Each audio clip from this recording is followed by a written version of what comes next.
It's musicality on the track.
It's musicality on the track.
Folks, thank you for joining us for Down Deep, our queer Southern Gothic horror story drenched in climate change.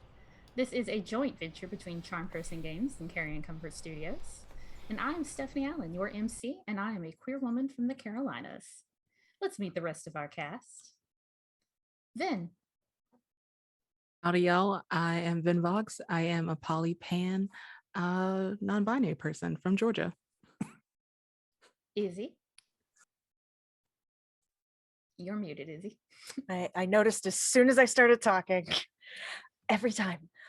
Hi, I'm Izze. I am a polyamorous pan romantic person, currently living in Appalachia, but I'm originally from Georgia. Natalie. Hi, I'm Natalie Pudim. I'm a bisexual trans woman from Texas. Joe. Hi, everybody. I'm Joe, better known as DJ Torador, Nullifier on Twitter. I am a gay Black man from the wonderful, great state of Alabama. Roll Tide and War Eagle and all that crap. I don't follow, but yeah. I'm not that mass presenting, but okay. And last but of course not least, Wes. Hi there, I'm Wes Franks, founder and creative director of Carrion Comfort Studios. This evening I'm playing Cole Bevel, and I am a pansexual person from Appalachia. Excellent. All right, this is going to be the last episode of Down Deep. So if y'all haven't watched the first few, I would recommend you go do that so you don't miss anything. But we are here in Beaumarch, home of the world's most beautiful sunsets. It's a small coastal community in the deep south of the U.S., and since our story takes place in the near-ish future, the sea levels have risen, and large parts of Beaumarch are actually underwater. It's been 20 years or so since our players have left, and now they've been pulled back by their childhood friend Lucy, forcing them to deal with some of the things they thought they had left behind. Lucy's been missing for 2 days since yesterday afternoon, and the players and Lucy's wife, Tara, followed a location ping off of Lucy's phone to the mostly submerged building that they all hung out at as kids. We are going to open with Cole and Tara inside the building on that single floor that's somewhat still open and not submerged. Sylvester, Jay, Sophie, and Sammie are all on top of the building. Inside the building, Cole, you can see Tara is holding Lucy's phone. The music is now ending. It is dark inside of here. It's illuminated only by your phone flashlights because the sun has set, and it is humid. Somehow it is more humid now that the sun has gone down, that you're inside this building, than it has been all day. But it is cold in here even so. You're getting goosebumps all over your skin, and you can even see your breath because it's so humid that is not able to be absorbed into the air that quickly. And the humidity is just causing rivers of sweat to run down your forehead, your neck, your back. You're getting drenched. Tara slowly sinks to her knees, holding Lucy's phone against her chest, staring at the water. Tara, Yeah, you see anything? I see a whole lot of dark water. Okay, well, I'm going to need you to back away from the edge there real quick, all right? You might slip in. All right. Why don't you She go over... gets up and walks back some. Won't you go over to the window? You go help everyone down, all right? Make sure they do it one at a time. Make sure somebody helps Jay. I'm going to get ready to go down there, okay? You're gonna go in there. All state.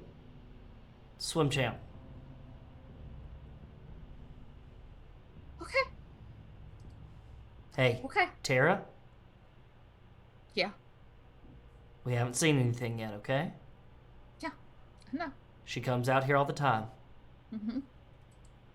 She just left her phone here. Mm-hmm. She's going to be perfectly fine. Mm-hmm. Okay. And I'm going to start looking for a rope or something or anything like that of that nature, an old electrical cord, anything like that. Okay. Let's see here.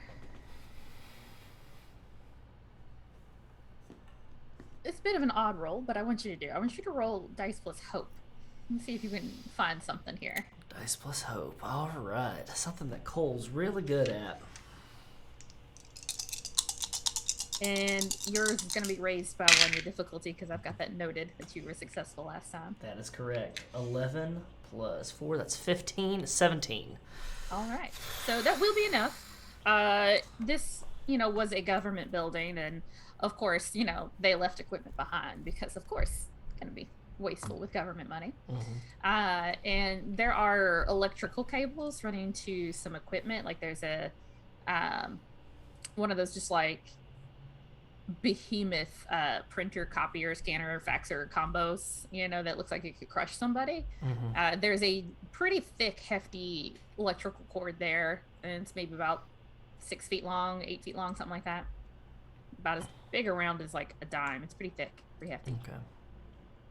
I'm gonna go ahead and grab it. I mean, it's better than nothing.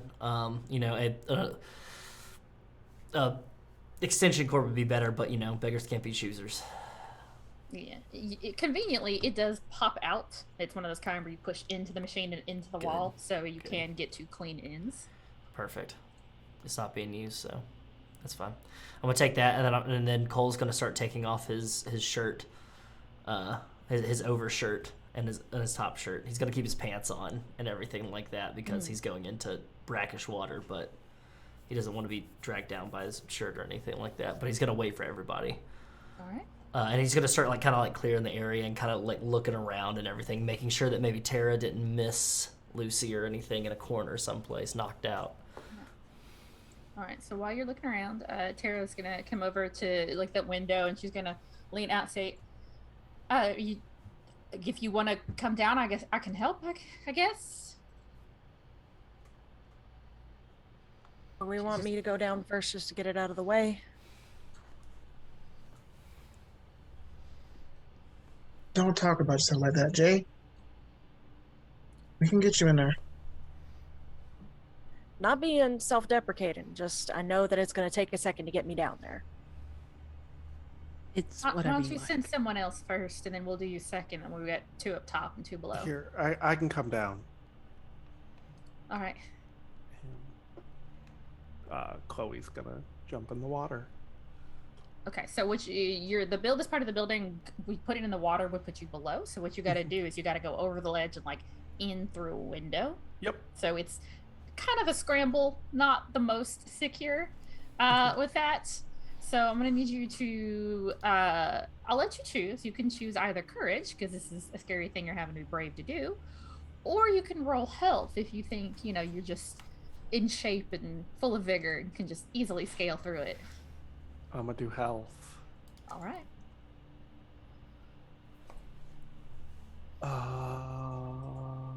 And Dude, it's been a while since I played, and I forgot how the system works. yeah, so 3d6 you basic plus. rolls 3d6, and then you're going to add health.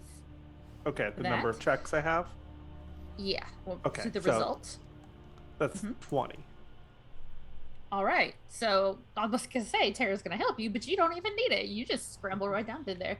Been doing some mountain climbing to keep in shape for acting. Going to the gym, doing the climbing wall. Yep. A lot more fun than the treadmill. Yeah.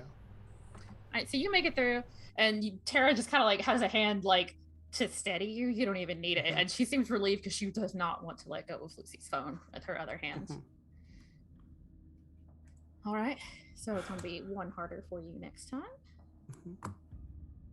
Jay goes back to the edge, being more cautious this time so that, he doesn't just fuck up and slip off. Mm-hmm.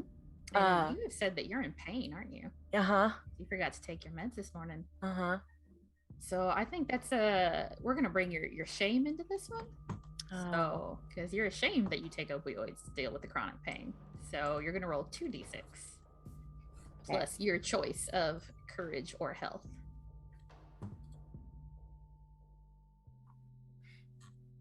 As much as I want to roll courage, it doesn't feel right. Okay. And health feels more appropriate. So this will be fun. Watch me just land my whole ass in the water. Jay says that out loud, watch me just land my whole ass in the water. Tara says very Is there any quietly, way I we think can only assist?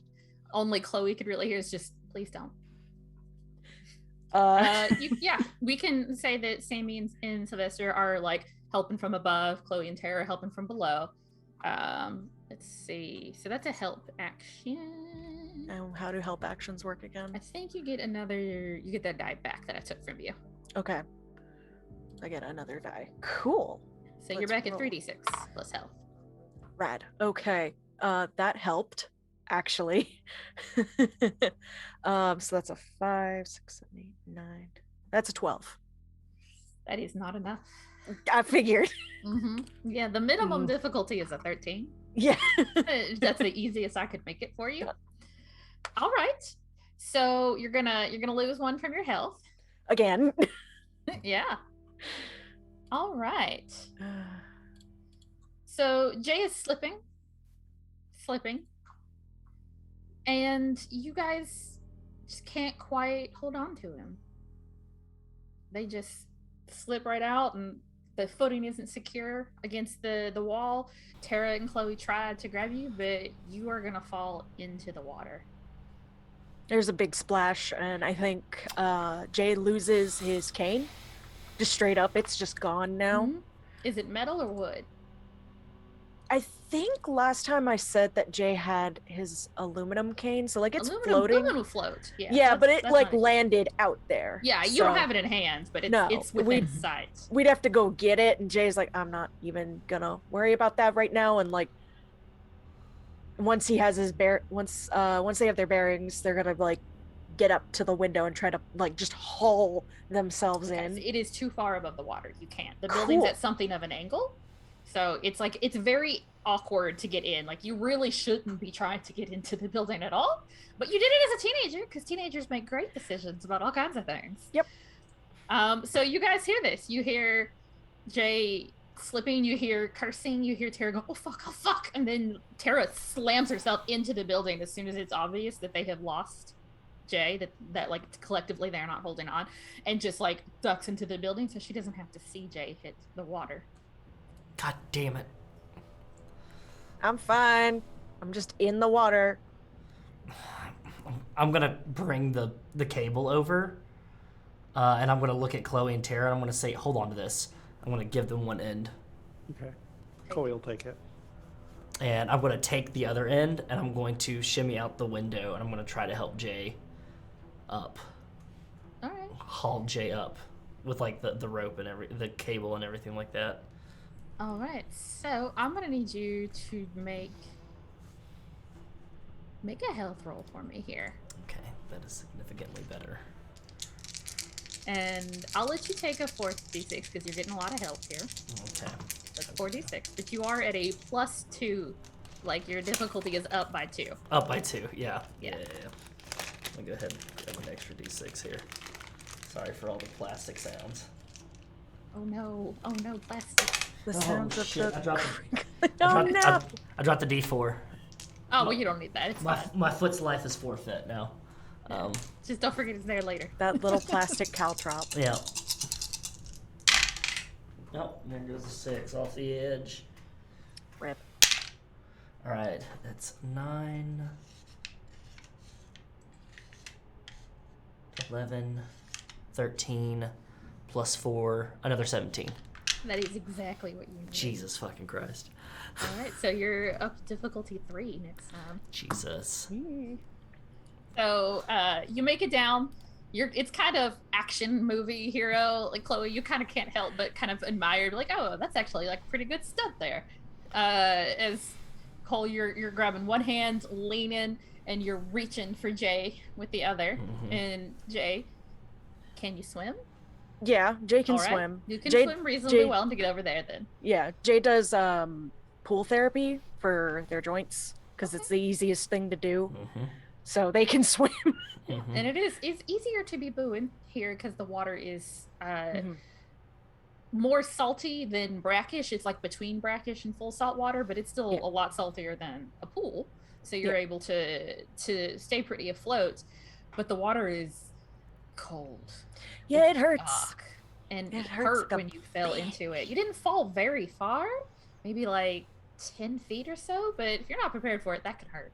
Yeah. Yeah, And- Jay's not looking forward to tomorrow. It's just kind of cussing quietly. Alright, so you managed to grab onto Cole. Between you, Cole pulling, and Chloe and Tara pulling on the power cable, you're able to haul Sopping Wet Jay into the building. Come on, Jay. Come on. All right. Better my ass out here than yours. All right. Yep. Okay. Just be careful. All right. I'm putting them over. All right. So just make sure they don't hurt themselves more.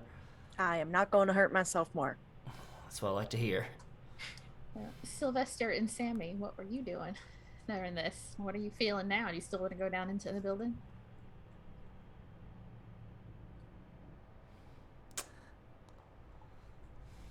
Sammy's gonna look at Sylvester, and eyes get really big.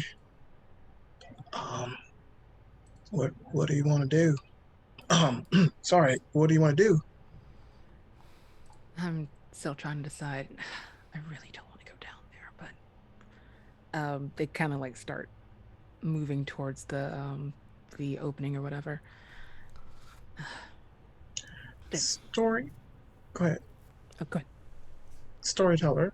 Can I use one of the oars to try to get Jay's crutch? You're too far above the water to be able to reach it, even with the oar. But it's not, for now, it's just kind of bobbing. It seems to have been kind of caught in, like, not quite a whirlpool, but like a dead zone in the surface current. So it's not close, but if it stays there, when you leave, you could take the boat around and grab it. Okay. Thought, but in my head.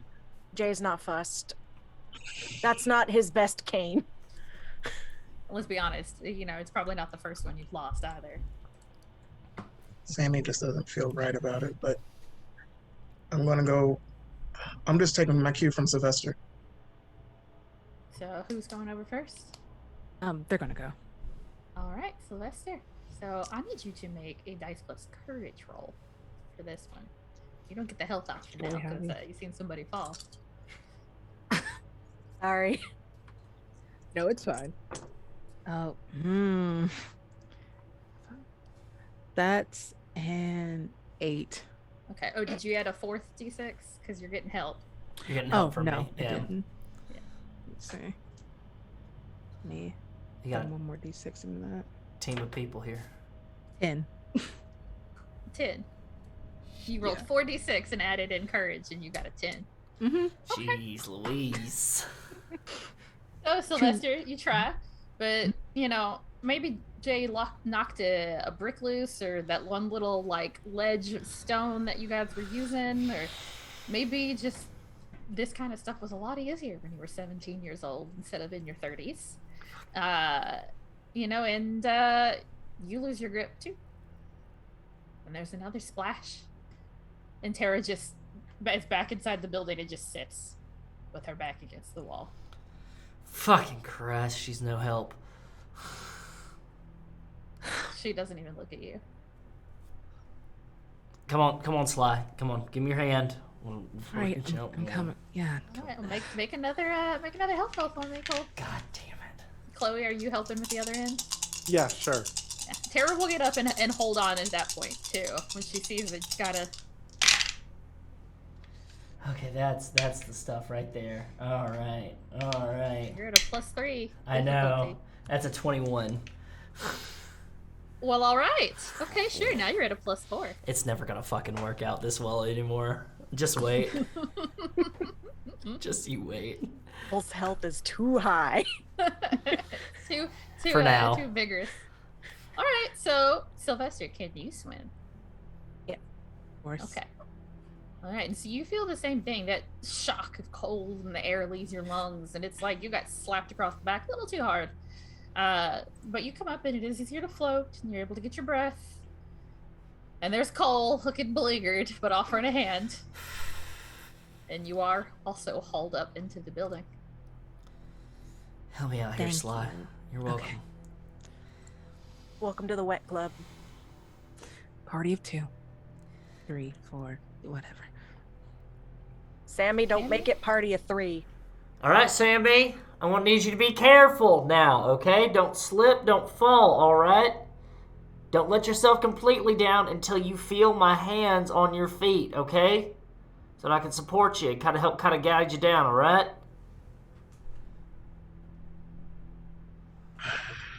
All right, what the hell? Or you can stay up there with the boat. Tara says, maybe you should stay. So I don't think it's a good idea if we're all getting wet. All right, I'll stay. Are you sure?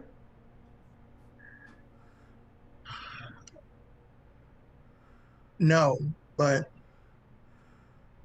I don't want to get wet unless I have to. I'm going to take my phone and I'm going to hand it up to Sammie. I was going to take it out of my back pocket because I was just going to leave it inside. But I know if Sammie's staying up there, that it's better with Sammie than it is. He'll take it. Yeah, you gotta reach kind of far, but you are able to meet each other just barely, and get that phone. And Sammie will kind of like take the phone and kind of just do like this motion, maybe a couple seconds longer, and then just get the phone. Mm-hmm. Can you hand mine up to him too? I guess, yeah. Let me go ahead. I take Chloe's phone and Sammie got one more. All right. God, just fucking feel Jay like has a moment of realization, pulls their phone out of their pocket, and just starts cussing again.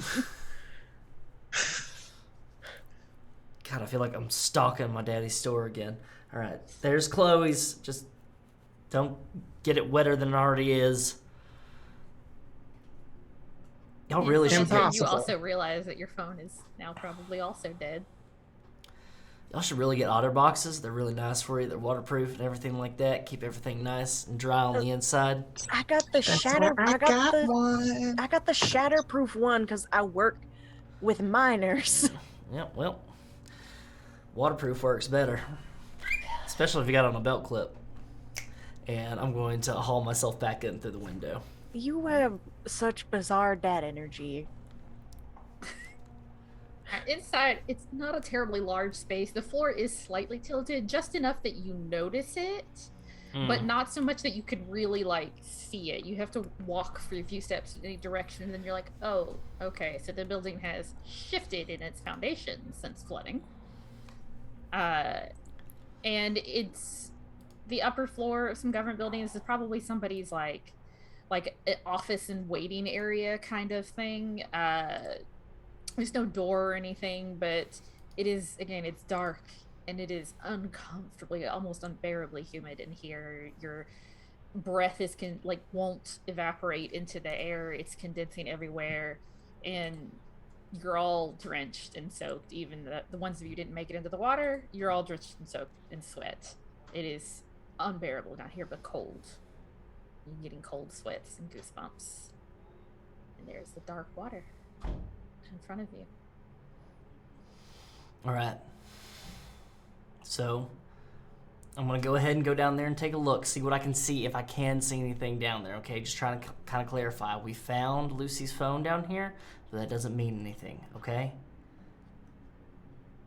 Y'all need to be in constant contact with each other. Don't go wandering off in the building. It's not safe, okay? I've got this here cable. Y'all are going to hold it for me, okay? If I need it, I might have to tie it around Lucy if I find her, okay? Or, God help me, I might have to use it myself, okay? But, we don't know, okay?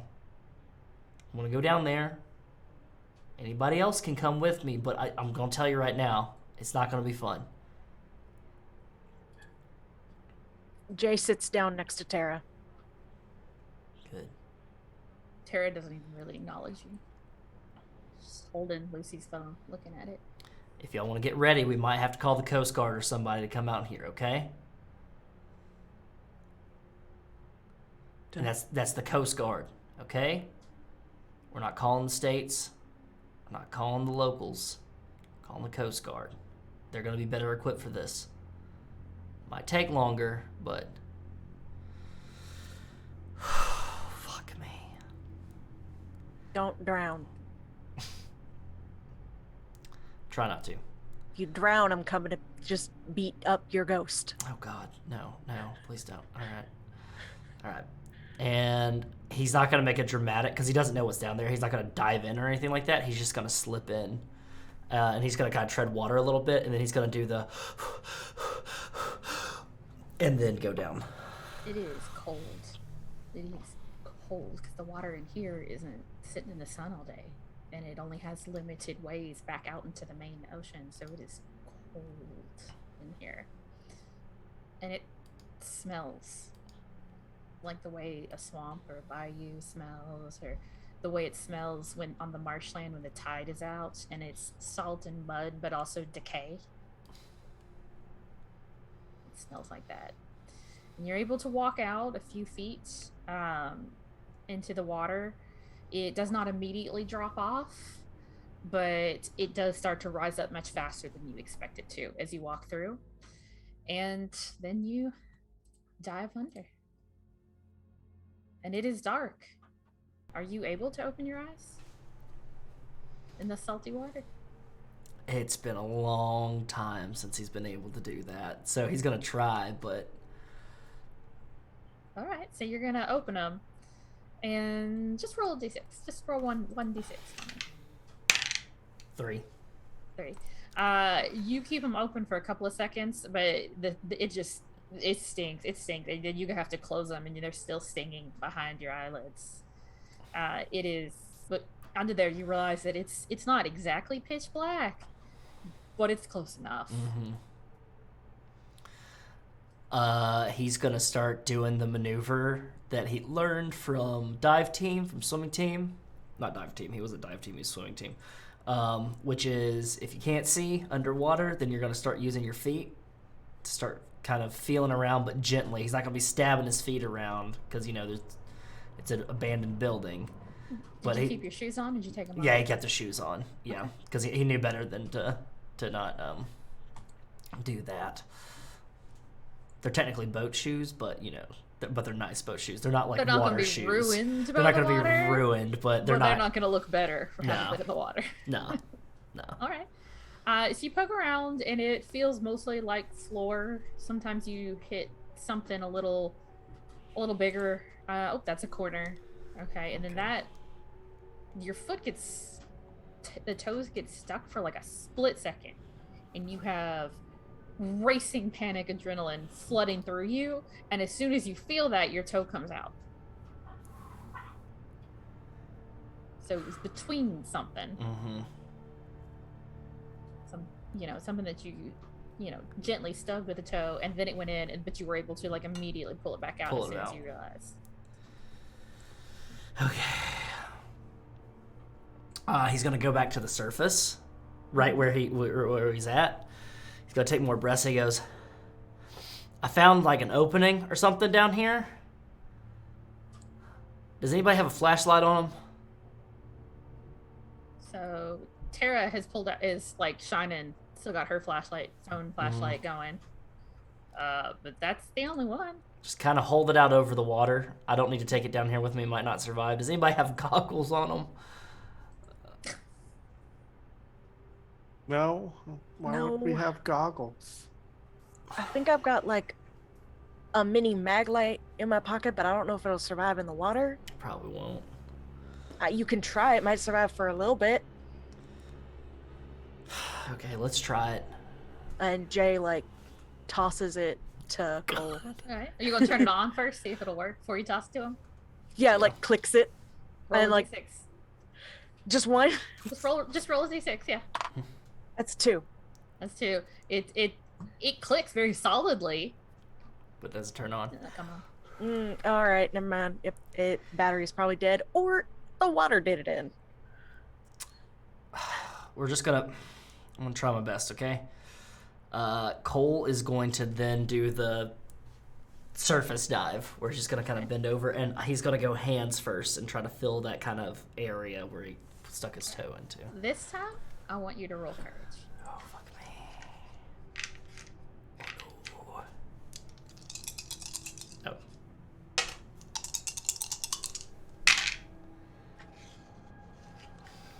That's only 12. That ain't gonna do it. Your difficulty was 4 higher. So you failed. Lose a courage. You're back at a 0 modifier for your roll, your difficulties. So if I lose all of my courage, I'm shaken, right? Mm-hmm. Not a very brave boy. Mm-mm. Are you close to that? Are you close? I had 2 courage, and I lost one before, and then I lost one. So you're now at 0. I'm now at 0. So I'm Okay. shaken on courage. So all right.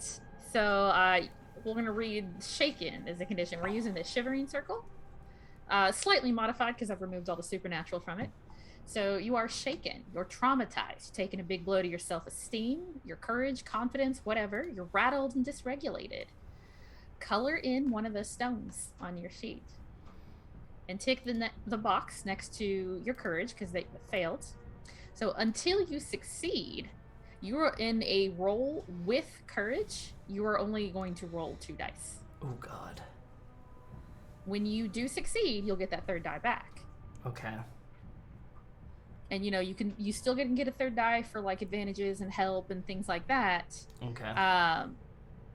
But if you fail again, Okay. you'll still be shaken, and you'll have to color in another stone in the ring.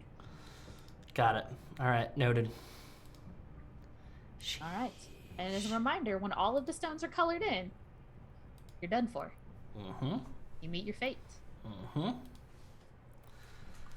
And also, as a reminder, you can also, as a mechanic, you guys can choose to color in a stone and regain 4 points for any one attribute at any point. And you can also choose to spend 10 points from across all of your attributes to uncolor a stone. So if you want to take that big hit to your stats, you could, postpone your doom a little longer. No.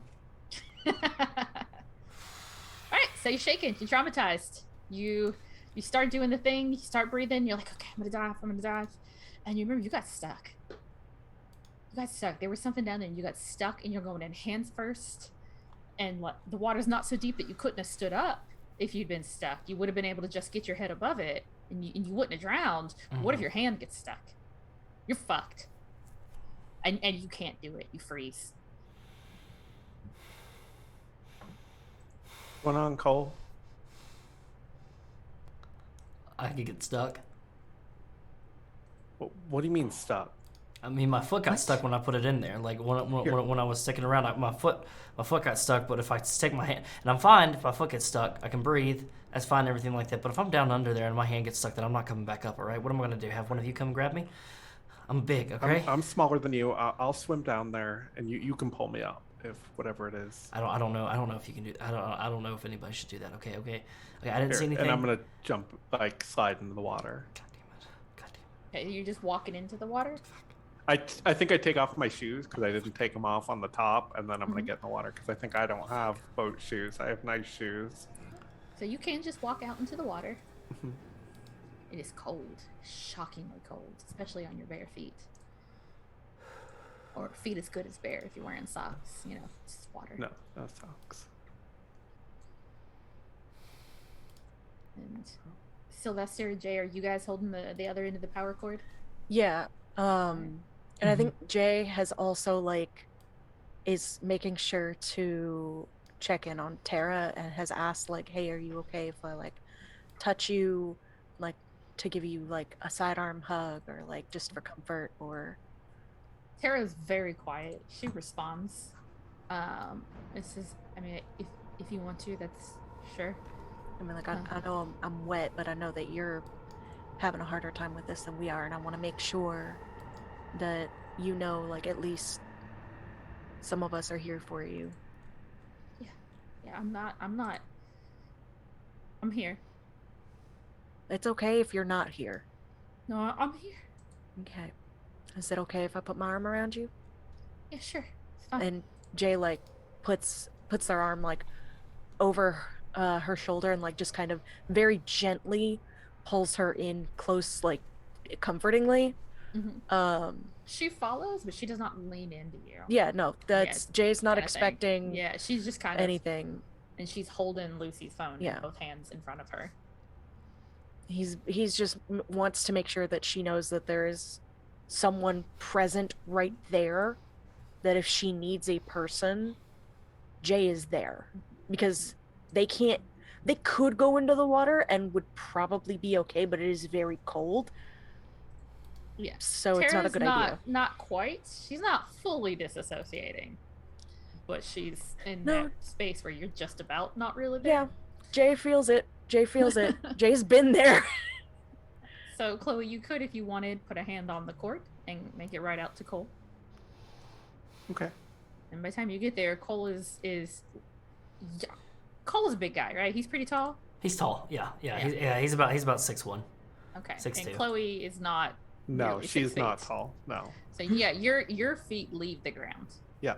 You are fully swimming along with the cord by the time you get over to Cole. Okay. Right, it's just below you? It's right below. It's cold down there. Okay, I'm just gonna stand right here. I'm gonna hold the cord. I'm gonna stand right here, and you can just follow down my legs. Okay, that's gonna Right, be if fine. I tap on your leg 3 times, grab me, pull me up, okay? Yeah, I can do that. I can do that. Okay. And I'm gonna Right. go Cool. underneath. Yeah, I'm Shit. I'll let you go without rolling since I let Cole go without rolling the first time. Okay. So And I'm gonna kind of pat around and see what I can feel.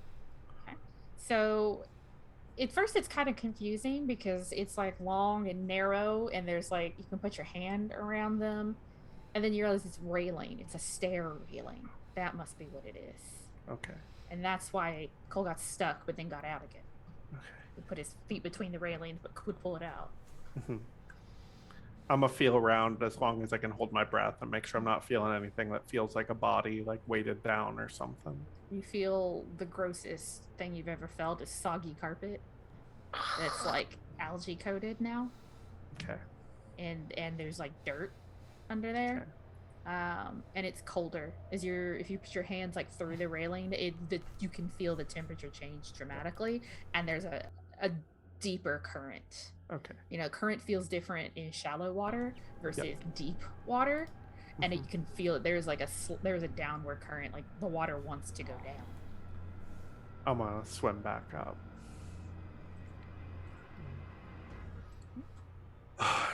Just a railing down there is what caught you. A railing down. Yeah. And it's in the building. Oh God, fuck. It's probably a swell. Oh, a what? A swell.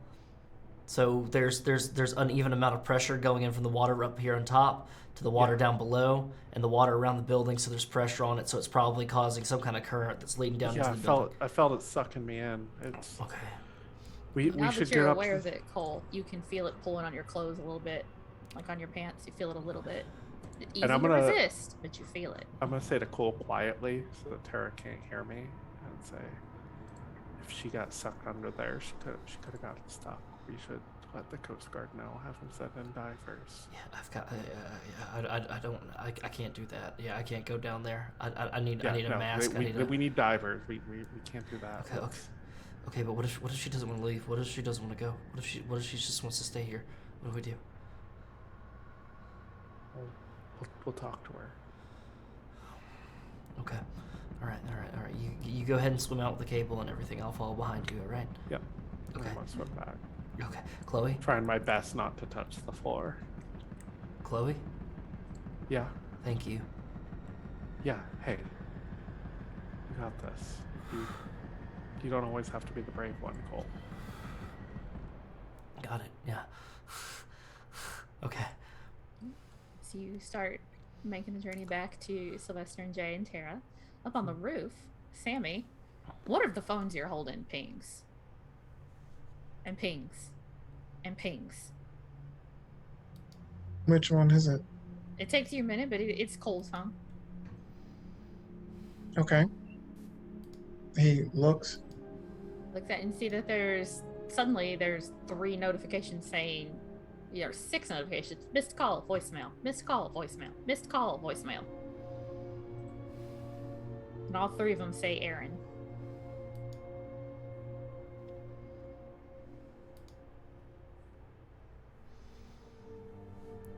He's just gonna look. Aaron.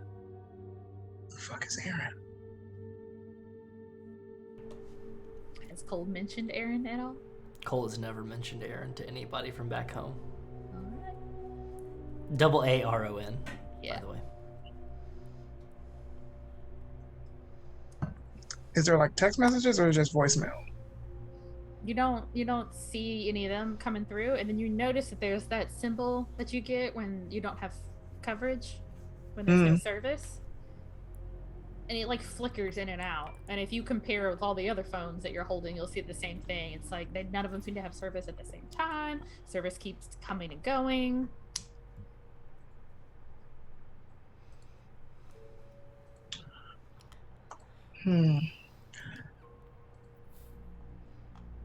Sammie's curious, so he's just gonna push on the name, like kind of accidentally, just like, oops. So Cole, do you keep your phone locked? Not Do his you need a work phone. passcode? Not his work phone. Or not his recreational phone. His work phone he does, but not his like normal everyday personal phone. All right. What is Aaron's last name? Aaron. Let's go with Aaron Hyatt. Hyatt. Okay. Aaron So Hyatt. Aaron Hyatt. So Sammie, you open it and it pops right up, and you think, oh, Cole, not locking his phone, and it pops up. There's the contact in there, and there's a picture. Okay. What does Aaron look like, Cole? Aaron is a lithe but short gentleman, curly black hair, has the 5 o'clock shadow, but it's perfectly made for 5 o'clock shadow, a little bit of a mustache over it. In that photo is probably wearing it's like a Christmas photo almost, but it's like a tacky Christmas sweater party with like a turtleneck and a very tacky Christmas sweater, and is standing there with Cole, who is also wearing a tacky Christmas sweater, and they're standing like they're very familiar with each other, but not in a friend kind of familiar way, like a more than familiar, but they're trying to put on an act for like a photo or something. And they both have eggnog in their hands, and you can tell because they both have eggnog like mustaches on them. And it looks for all the world like they were holding each other around the waist and then suddenly stopped, or they were going to and then not. And you can see text message history, and the most recent message is from Aaron to Cole, sent earlier today. It says, thinking of you, hope everything's okay with you. And there are some hearts, little heart emojis, like 3 of them.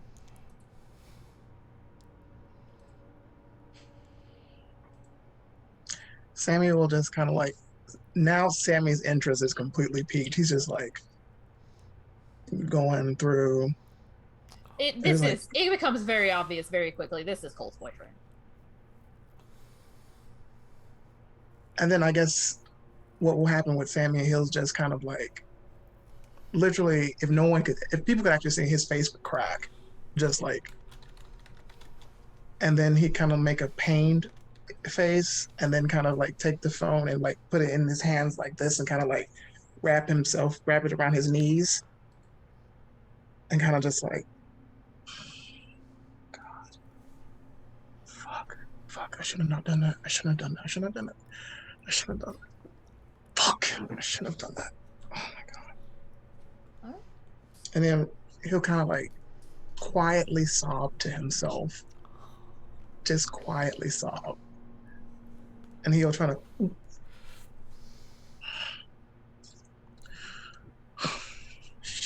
Shit. Fuck. Okay. Nope. Okay. And then he'll kind of put the phone down in the boat, face down, and just pick up one of the other flashlight he had in his bag and just kind of like look around. It's almost peaceful up there. You can hear a little bit. You can hear some of the nighttime birds. You can hear if you concentrate, you can just hear some frogs back closer to the shore.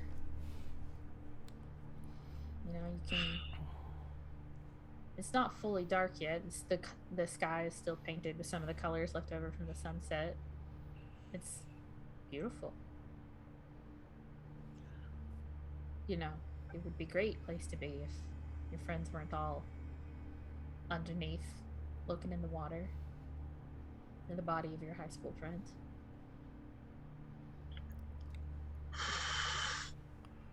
Back under the building in the water, Chloe and Cole, you've made it back over to the rest of the group. Tara's just kind of looking at you. Did you find Nothing anything? over there. There's nothing down there.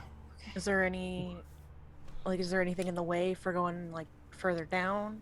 I mean, yeah, I'm sure there is. We should probably. We should go, says Tara. It's dangerous. Like, the currents get all fucked up and weird. Yeah, we should call the Coast Guard. Have them send divers, Yeah, just in case. just make sure. We've got evidence here. We found her phone. We might have to leave it. No. Why would we leave it? No. Because It could be lost. they might not believe that we have found it out here. I mean, we've got the records, like the ping, the records. It was the There's location the data. GPS records. Okay. All right. But I don't have any service. If you think then we'll find service. We just got to get back to the boat if we can. Back. Yeah, we gotta get back. Okay. Maybe we I can need to have take the Sam- longest. I had to take the longest shower in my life. Me too. It's gross down there. Yeah. Yeah. And so Tara stands up and like just walks straight to the window.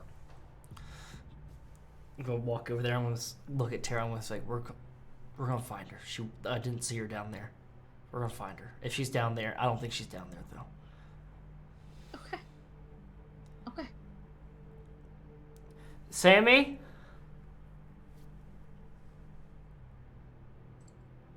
Hey, Sammie! What the fuck? Not gonna respond. All right. There's no answer. Shit. And I think Chloe's gonna. So I'm having trouble getting geography, but I could get out and swim to the boat, right? In You the would water. have to drop like another 10 feet or so out of the water, out of the window into the water, and then swim kind of far around the roof Okay. of the building. Like, Okay, you could do it, but it's not the easiest or most efficient way. cool. I'm gonna then try and scrabble on top of the building, and Alright. forget my shoes. All right, I'll leave the shoes behind. All right. I'm going to follow behind Chloe. I'm gonna get out on there and I'm gonna make sure everybody can get up. Yeah, And there's stuff like that. just enough ledge for a person to stand because Mhm. it was like old style kind of building, so it had this like deep window, like the decorative stonework around the windows. Yeah. All right, so let's do the rolls again because I like making you guys roll for this. Okay. Chloe, you can roll either courage or health. That is a 12 of my health roll. Cool, so you fail. And you were at a +1 anyway, so now you're back to 0. So you can't quite scramble up. Oh, actually, you know what? I forgot to give you that extra die because you're being helped. So Oh, okay. add a 4th die in. That brings me up to a 17. That'll get you up there, then you have a +2 difficulty for Okay. next time. Cool. You're able to scramble up. Tara suggests that you take the power cord with you Yep. as you go up, so they, you got that up there. So now you have a little easier time to get people up. Eugene at my gym is gonna be so proud of me. You can tell Eugene later. If we need to get people up, we can. But if you can get that boat around here, that's going to be a lot more efficient. We can just start dropping Yeah. people into it. Yeah, I know how to drive a boat. I know you do. I'm just saying if you can. There might be down logs or something like that. Gotta watch out for power lines, okay? Right. Cool. So you get up and you find Sammie's not on the roof. He has traversed all the way back across the roof and is in the boat. Sammie, you okay? You'll probably just see Sammie sitting in the boat, like the position I said earlier, just kind of like blank, just completely empty looking. I'm gonna try and get to the boat as quick as I can to shake him because I don't know. It's getting dark. I don't know if he's dead in the boat. there's a killer around or something. So, Sammie, Chloe's run up and shaking you. Well, I'm sorry. Okay. I'm sorry, Cole. I'm really sorry about that. No, Cole's still coming. You can't Oh. scare the shit out of us like that. Jesus fucking Christ, Sammie. I'm sorry. I'm sorry. My brain broke just for a moment, and I had to fuck my voice. You need the boat? Yeah, here. I'm a row it around. Yeah, sure. You take something or something, Sammie? No, I think I'm gonna need something later. Got a little. Think I may need to get some allergy medicine. My nose is running a little bit. My eyes are kind of watery too. I didn't have allergies when I left, but somehow I guess all this Spanish moss and stuff is messing with my eyes. Sammie, let me ask you a question. Mm-hmm. Is your fear in play here? No. By any chance? No. Okay. So you're not afraid that you weren't actually loved at one point in this. Okay. Just double checking. Repeat that last part. See, I was just checking. Okay. There's no fear in play here for you. You're not afraid that you weren't ever really loved by someone in this situation. Not this situation. Okay. Per se. All right. So the boat's a lot easier to row with two people. Sammie, do you come around enough to help Chloe? Yeah. Cool. All right. So you pull the boat around. And there's much logistical discussion of how to do that because you can't drop people into the boat like that because that would be bad for the person and the boat and everyone else in the boat for multiple reasons. Right. Not everyone is super keen about dropping right into the water, but Chloe, you still got the power cord. You can probably sling it up just enough somebody can grab it, so that will make it a little easier to gently lower someone into the boat. Or gently enough that it does not capsize or break. Did they found her body or something? No, we found her phone. That's it. Okay. Yeah. Well, she's probably somewhere. You know.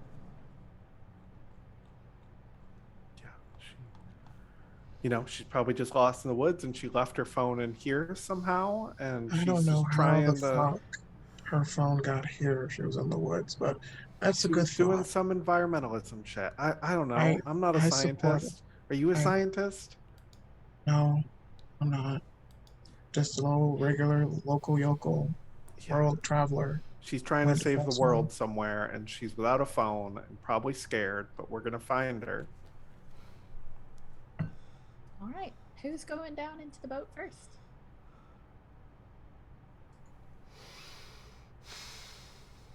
I think Jay is still sitting on the floor and asks Sylvester, like, hey, Sly, can you help me up? I think I'm stuck.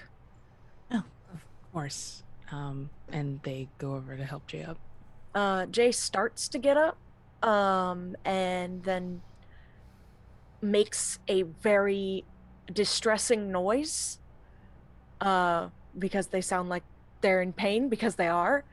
Because their hip just locked up and they just hit the floor hard. Come on, I got you. Just come on. My hip, I can't. Jay, you okay? My hip locked up. Are you in pain? Duh. I told you should get something out of my bag. I got something just for you. I don't know Kara if... comes over and puts one arm, a shoulder directly underneath your armpit to pull you up, and just motions to Sylvester to do the same. Yeah, they mirror her. Oh. Jay makes a lot of pain noises because even though a lot of the weight is taken off, it still hurts because it's the joints moving and hips straightening out, and this is going to sound distressing because it is distressing. Jay feels like their hip is trying to dislocate itself, basically, which is a thing that I suffer from. It sucks. Something very similar. Very It similar. hurts. Yeah, Go my in IT my bands are bag. all fucked up. I am not in the boat yet. When I get in the boat, I'll get something. Okay. All right. Very, very snappy because pain. So between the two of them, Tara is surprisingly strong and it actually is on your bad side and is able to take almost all of the weight that you would put on that leg and through that hip. She's taken almost all of it. You know, Jesus, Tara. she's not very tall, but she got I mean, legs neither is like Jay. tree trunks. Neither is Jay, but like Jay's just kind of like, damn. She just doesn't really say anything, and it's like she's barely even registering that she's like mostly lifting you. And Sylvester's got your other side, and they get you across. It is difficult to get you down. Make a health roll for me.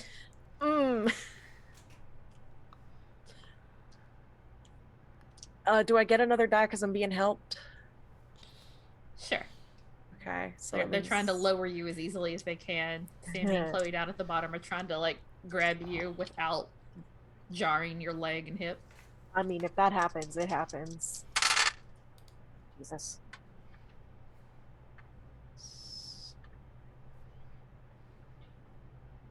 $15. A 15. All right. It hurts. But you do make it down, you know, more gracefully than anybody expected you to. You don't actually hit anything, you know. There's no more jolts of pain. As soon as my butt hits like one of the boat benches or whatever, just goes completely boneless. All right. Who's next? Cole's waiting on the ledge, just helping people out. Well, before Sylvester goes, where are Chloe's shoes? They're probably still sitting inside there where she dropped them off, just like a foot or so above the water. Okay, I'm gonna grab them before going to the boat. All right, you can grab her shoes. Come out, holding them up. You can drop them down. It's not too far to drop shoes. No. Like they can make them down there. Either Chloe can catch them or they'll hit in the boat. It'll be fine. My shoes. You realize your feet are sopping wet. Thank you, Sylvester. Don't mention it.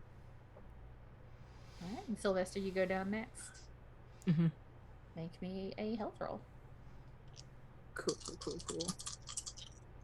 It's less scary going down, but still tricky. All right.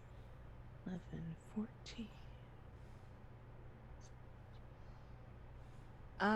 22. All right, that's an easy. You barely even need that cable. All right, so you can send me one difficult for you next time.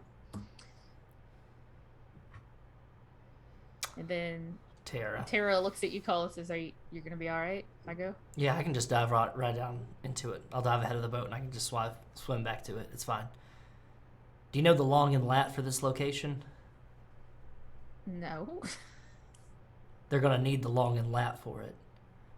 We're gonna have to figure that out. We're gonna have to figure out. She pulls up her phone and like fiddles with it for a minute and finally is able to like drop a pen on her map. Good. Figure it out from that. Good.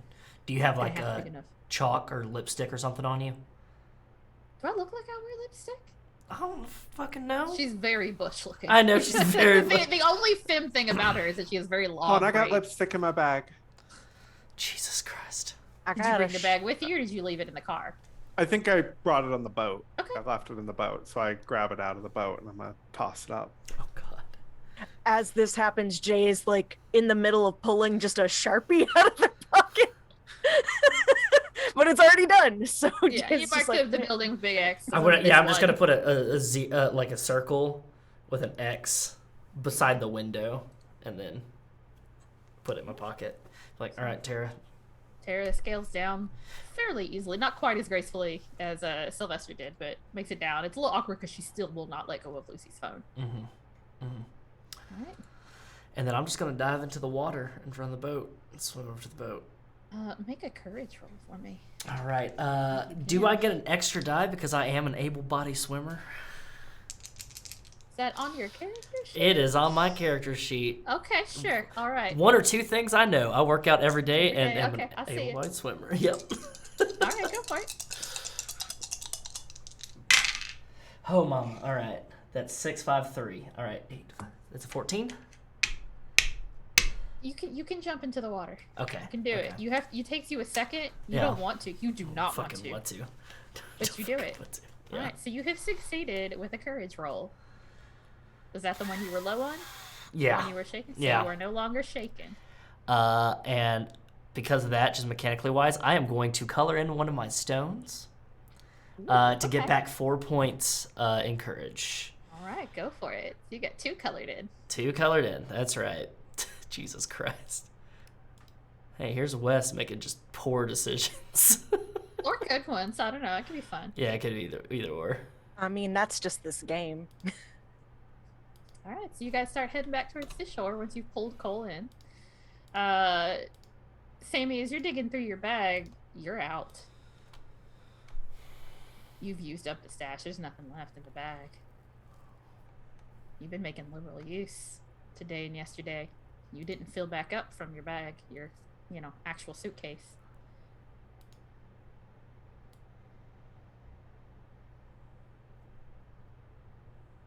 Fuck. And I guess you would see him kind of like take the bag he has and kind of like hold it super tight. Everything okay, Sam? Yeah, everything's fine. You out of painkillers? They're in my other bag. That's Apparently. fine. I will survive, and you will be fine until we get back. I've got ibuprofen in the car. It's not the same, but I don't think that's enough for what Jay needs. It'll be fine for now. Sam will kind of reach out and like timidly put his hand on Jay's shoulder. I just don't want you to be in pain. I appreciate it. I do. I promise I I'm do. sorry. And I'm sorry I failed. I thought I had more. you didn't fail. I'm the one who didn't take my meds this morning. Okay? okay. Y'all couldn't have known anything about that because I didn't say shit. All right, that's on me. But I need to be a better friend and make sure you're okay. I will be fine, I promise. It hurts now, it will hurt later, but I will be fine. I've been dealing with this for years at this point. Cool. I promise I will be okay. Cool. Did y'all find anything? A phone. We found her phone. Tara's No holding shoes, no Lucy's phone clothes? with both hands against her chest. We know that the building goes deeper. That's what y'all said. Goes deeper, and there's like a current or something. There's a swell current in the building. Yeah. Yeah. So, but we can't get down there because we don't have the right equipment. So we need scuba equipment and dive equipment and stuff like that. As soon as we get to the coast. We don't need scuba equipment. We're not certified for cave diving. We're gonna get Coast Guard. I want to be, but I mean, I can swim, but I'm not like. He's just gonna kind of like motion to him. I'm not like swim athlete, but I can. Don't worry about it. Sammie, your phone pings now. Okay. Did you redistribute? Did you give Chloe and Cole their phones back? Oh yeah. All right. Well, So, Cole's phone is still on the bottom on the floor, like face down. all right. So Cole, you would have seen your phone, been able to pick it up. Chloe, you got your phone back, but Sammie, your phone pings. Okay. And you finally get a response from Koji. Sent him a message telling him you were thinking about him. Mm-hmm. And the message says, "Were you drunk? Or high? Or both when you sent this? Are you using again?"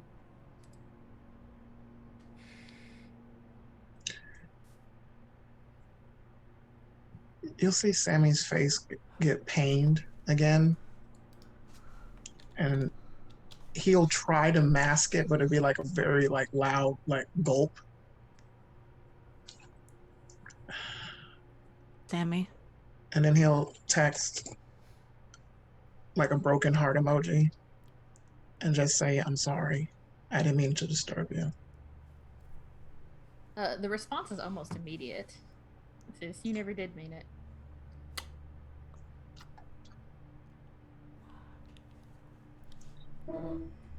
he'll kind of like bite his lip and just like under his breath, just fuck you too. And then there's typing. Koji is typing. Then it disappears. Koji is typing. Disappears.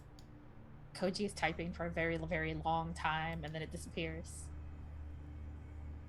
And then finally you get a response that says, "You need to get help, Sammie. I can't help you anymore. Don't text me again."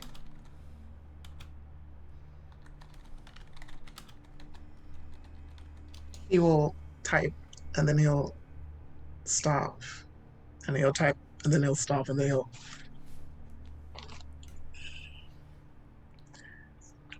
I did care a lot about you, but I won't bother you again. When you send it, you get an automatic message that says this message could not be delivered. Of course. So, how much of this is seen, like expression-wise? Are you trying to hide your expression, Sammie? In a way, kind of like his hair.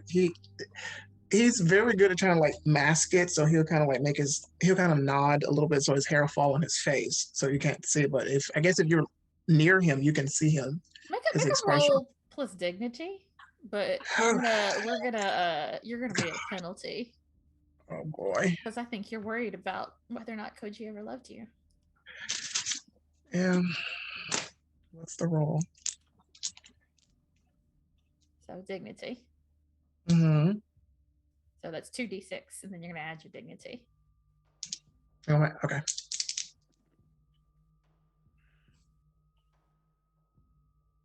10. 10. So you failed. So remove 1 from your dignity. So you can see it, Sylvester. It's plain as day across Sammie's face. He's doing the thing. He's done that for a while, trying to hide kind of thing, but you can see it. He's not succeeding. He looks crushed. What's wrong with you? Nothing. I'm Don't lie to fine. me. No, we're not doing this. There's Sylvester, too much going on to be. I promise. I'm No. okay. I promise. You're I not swear. okay. No, you're not. You're doing that thing. I've known you for What? so long. What You're thing? trying to curtain your phone with your hair. It's obvious. Just talk to me. I have dreads. What do you think? It happens. Wow, we have so much in common. Are you doing the Moulin Rouge thing with your hair again? With your phone? Essentially.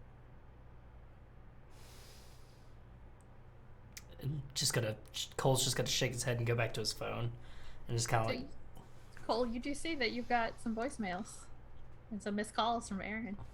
And your text history with Aaron was what was on there when you unlocked the phone, when you press the power button, and it was scrolled pretty far back. I don't remember. I wouldn't scroll that far back. If there's nudes sent, I just save them, so I'll just keep them in the history.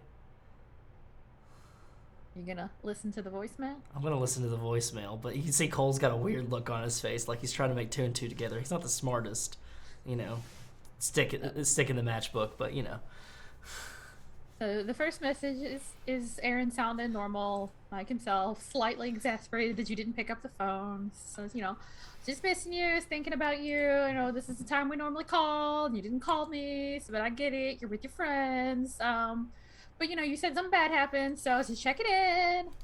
Call me. Love you. Bye. And then the next one's like, okay, so you don't ever really go this long without ever calling me back. So I'm kind of concerned. Please call me. And then the last one is, okay, I'm actually really worried about you now. I'm calling the hardware store to find you. No. You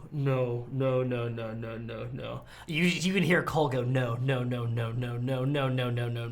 then Cole immediately picks up the phone and starts dialing. Who are Aaron. you calling? I'm dialing Aaron. It goes straight to voicemail. Fuck me. It's just gonna say fuck, and it's gonna call the hardware store. It rings. It's after hours at this point, and it's not uncommon for Harlan or your dad to be there late. Mhm.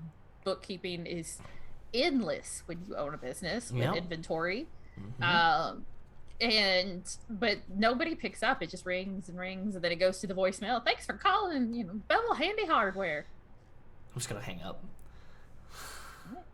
Fuck, shit. Gonna send a text message to Aaron and say, hey, sorry, was out on the water, didn't have my phone, didn't want to get my phone wet, but I'm safe. Love you. We'll call soon. Okay. Excellent. You don't get an immediate message. It comes back a couple of minutes later. It says, oh my God, I'm so glad you're okay. Don't ever do that to me again. It's like 6 exclamation points. I love you too. And a little heart emoji. And you see Cole relax a little bit. But you made it to the shore at this point. And Tara pulls out her own phone. Starts dialing. Okay. It becomes apparent after a minute she's calling the police. Just saying, we found yeah, this is Tara Hart's. Yeah, I found that's me. We found her phone. There was a location ping. Yeah, we followed it. Yeah. Out in the government building with the Victory statue. Okay, yeah, no, we're back on shore now. It wasn't service. Yeah, I'll wait. I'll wait. Can y'all help me get Jay to the car, please? Jay, how you Yeah, feeling? absolutely. Jay, it takes Jay like a second to even respond, and they like blink a few times and just be like, sorry, can you repeat that? How are you feeling? Are you okay? Do you want the truth or do you want me to lie? I need the truth because I need to know if we No. need to get you to your medicine as fast as possible. Even if you get me it's not gonna kick in until after I basically pass out. Okay, that's fine. We just need to get it to you so you don't wake up in even worse pain. I've got a big bottle of ibuprofen. I'm going to take 4 of them. I'm going to ground them up. And I'm going to put them into a water bottle. So you're just going to have to check that. 6? Are you sure? Do 6, the maximum dosage. Okay, all right. Let's just get you to the car. We'll get you in the... Do you need to be in the front seat? Tara speaks up and says, no, we can't go. The police are on their way to get a statement and see how... We need to stay here. And somebody has to call the Coast Guard. Police will call the Coast Guard. Please, we'll call the Coast Guard. I do not trust the police. One of us has to call the Coast Guard. I was about to say that is a horrible idea at this point. Okay, well, somebody will call the Coast Guard. I've got to get Jay something, though. Okay, Yeah. then. Okay, Jay, just sit here with me on the ground. Just sit here with me. Yep. And don't go alone, Cole. Nobody goes anywhere alone. Chloe, go with Listen, Cole. It can. Yeah. I think Jay can't get out of the boat without help, so Jay's like, they're able to help you out. okay, yeah. Jay just sits and is leaning against like There's some trees here, so they A can tree, prop you up yeah. against a tree. Tara's right next to you. She's holding Lucy's phone against her chest. yeah. You know what? I'm going to take Sammie, okay? Sammie knows what to look for. Chloe, Sylvester, you stay here with Jay and Tara, okay? Yeah, okay. And then Cole's going to reach into his ankle holster, and he's going to pull out a pistol.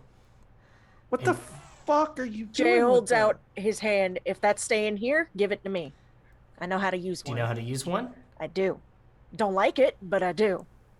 Okay. Safety's right there, okay? Yep. You have to pull the hammer back, okay? You only Yep. have 8 rounds, just Got in it. case. Why do you have a gun? Why do you have a gun? Why am I even asking why you have a gun? Put I it know in where your I live. bag. I know where this is. Put it in your bag. Jay I think Jay actually has like the coat that they're wearing has like an inside pocket, and he tucks it into that Even inside pocket, better. Even better. Cool. making Alright. sure the safety's still turned Mhm. on. All right. We're going to be right back. Sammie's just going to take me to get what we need for you, okay? Yep, I will not move. I'm going to grab the ibuprofen. I'm going to take 6. I'm going to squash them up. I'm going to put them into a water bottle and hand it to you. Sammie, let's roll. Nothing, Cole. Nothing at all. I'm just real worried about Lucy. And No, we're all worried about Lucy, but you're going to roll with me, okay? I need you to help me find what's going to help Jay, okay? yeah, that's no problem. I can do that. Are you okay, Sammie? I'm gonna give Sammie a look. Sammie's gonna like cut eyes at Sylvester and kind of make like you'll see him kind of like frown, but not like in an angry way, just kind of like he really doesn't, whatever's going in his mind, he does not want to be in right now where everybody is. Are you And trying to avoid answering the question? I'm going to answer around it. Okay. I want you to roll here. I want you to roll plus dignity again, because you're trying to rise above a low place you're in. So, to see if you can successfully be like, yeah, everything's fine. I'm just nervous. How many dice? So I think you're okay. So let me ask you this then: is Sammie just really upset because of circumstances, or is there kind of like a withdrawal thing happening here? A withdrawal. Okay, then you're going to be at a negative. It's going to be 2d6. Okay. Plus dignity. 6.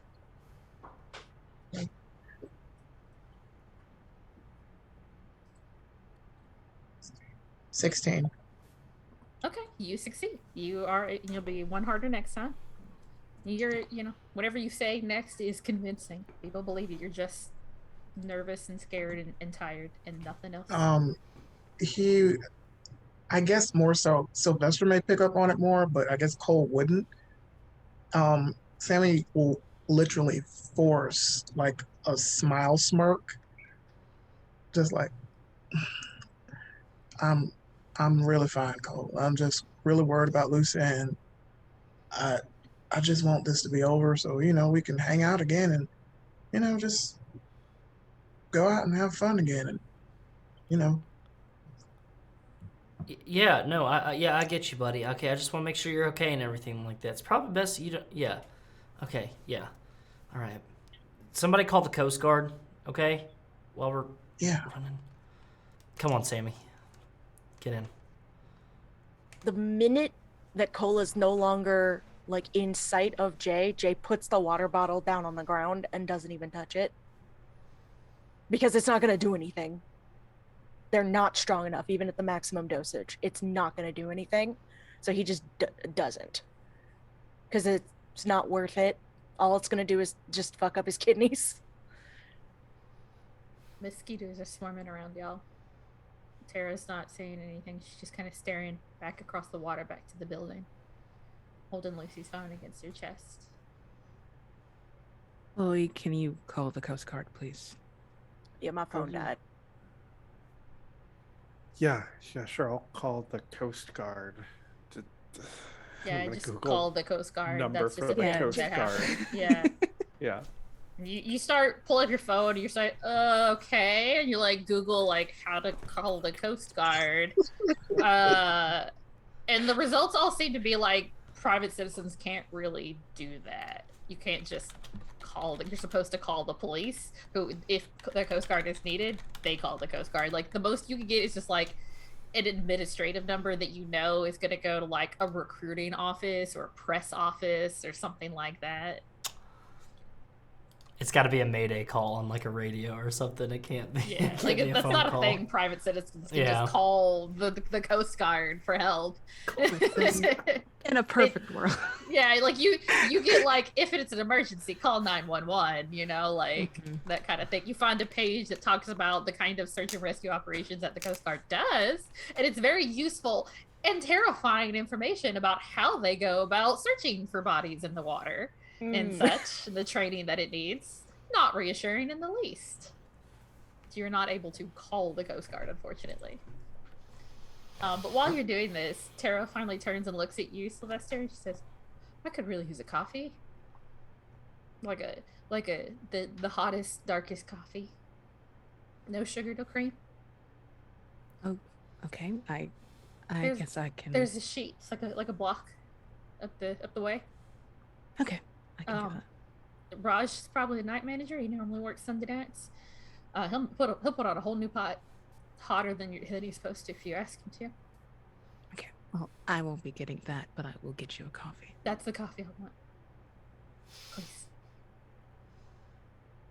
We can compromise, and they go. All right, take Chloe with you. Don't you dare go anywhere alone. Take Chloe. I look at Chloe. We and Jay gestures to themselves and Tara cannot go anywhere. Take Chloe. Okay. Okay. Come on. Yeah. And I pull my shoes on my like wet, gross feet. It's slightly less wet now. Oh, but they got like yeah, grass still- and shit stuck to them now. There's like little bits of some kind of like algae. There's like a seaweed leaf that's you have to kind of like peel off and toss. Oh. And there is a Sheets up, about a block up the way, and it's pretty empty because it's getting into be Sunday night, and there's like 2 people working. And it's pretty obvious which one is probably named Raj. And when you mentioned that, hey, Tara told us coffee, he's like, oh yeah, I got it, no worries. And he makes a whole fresh new pot on an actual coffee pot, not like the big weird machines that some of these gas station places have, but like an actual pot of coffee. Pours it out for you. Goes to ring you up. You guys get other things, I assume. Anything else you want? There. No. Maybe a bottle of water, just because it's hot. Sylvester, when you go to pay, you swipe your card, but it's declined.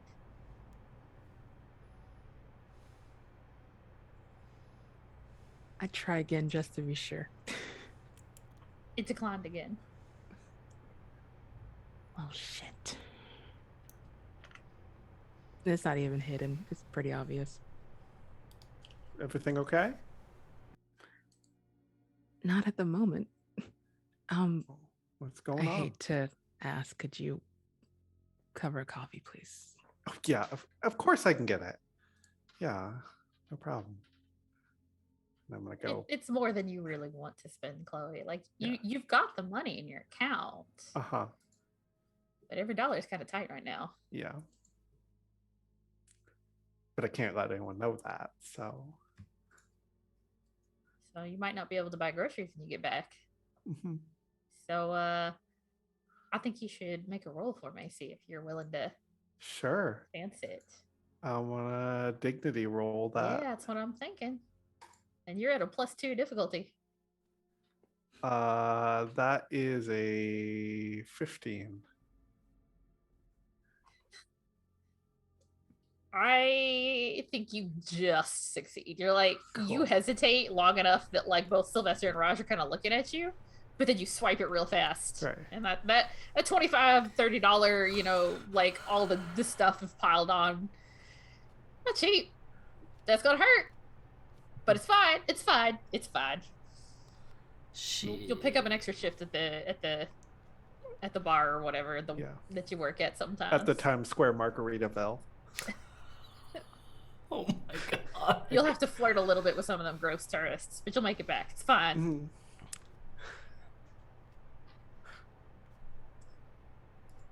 Do you have anything you guys want to talk about as you head back?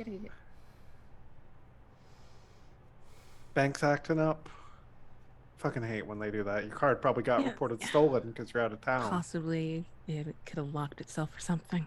Yeah, they do that sometimes. Mhm. It's annoying as fuck. But I guess at least they're not letting people steal your card, right? True. I appreciate it. Yeah. Sylvester, by force of habit, you pull your phone out to look at it. And it looks okay. It's wet, but there's nothing weird on the screen. Mm-hmm. So you can swipe it, then you see a text come in from the bank, automatic, overdraft.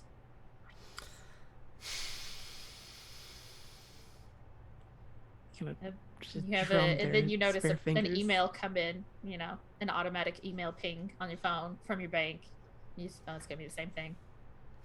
But when you pull that up and look at it, you realize there's also an email there, and you recognize that's your publisher's email, the agent you have at the publishing house who handle your publishing agent has sent you an email.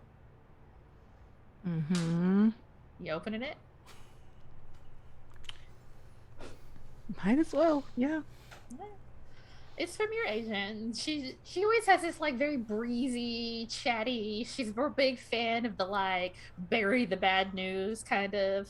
And you could tell she's breezy. Hope you're enjoying in the South. You can hear her too high pitched, cheerful, voice in your ear, and you scroll through the paragraph of bullshit.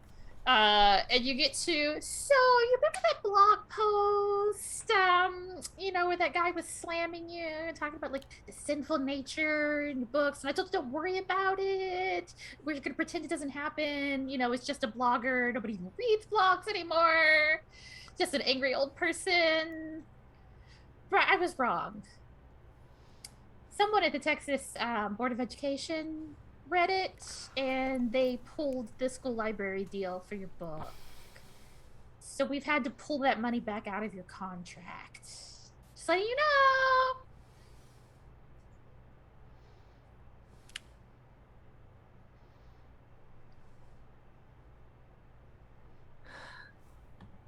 Just gonna click their phone off and try their damnedest to recompose themselves. Sounds like maybe you ought to make a roll. Yeah, let's go. Would you like to use dignity or courage? Dignity. All right. And you are gonna be at a penalty because this is your fear that people might find out that you're not as successful as they think. Mm-hmm. And you're at a +1 difficulty. So roll 2d6 plus dignity for me. That was a large part of your sales, the contract that they, your publisher floated you that money. And you remember there was a clause you had to sign in your contract saying, if any of these contract deals fall through before the money actually comes, they can just debit your account for the money back. That is a 15. A 15. Your lip trembles and you're filled with panic, but your face is calm otherwise. I think Chloe knows that look, though. They dated. You can tell that Sylvester has put on a remarkably brave face. Hey, Sylvester, what's up? What's going on? Nothing to worry about. No, I hey. promise. Hey, you don't have to keep anything from me. Listen, there is a lot more going on right now, and I am not a concern. I'm here. Lucy is not, and I would much rather focus on her right now. Okay. Yes. Again, thanks. I'm here for you. You know that, right? Don't say that to me. What? Don't. I think this is a bit of a roll off here. Okay. I think Sylvester, you're gonna roll. I think you're trying to regain some of your dignity here, so I think you're gonna roll dignity again. And I think Chloe, you are rolling. Actually, no. Sylvester is gonna be compassion because you're trying to hurt somebody. You're trying to shut her down. Trying to. Okay. Cut that off. And Chloe, you're gonna roll plus dignity. Okay.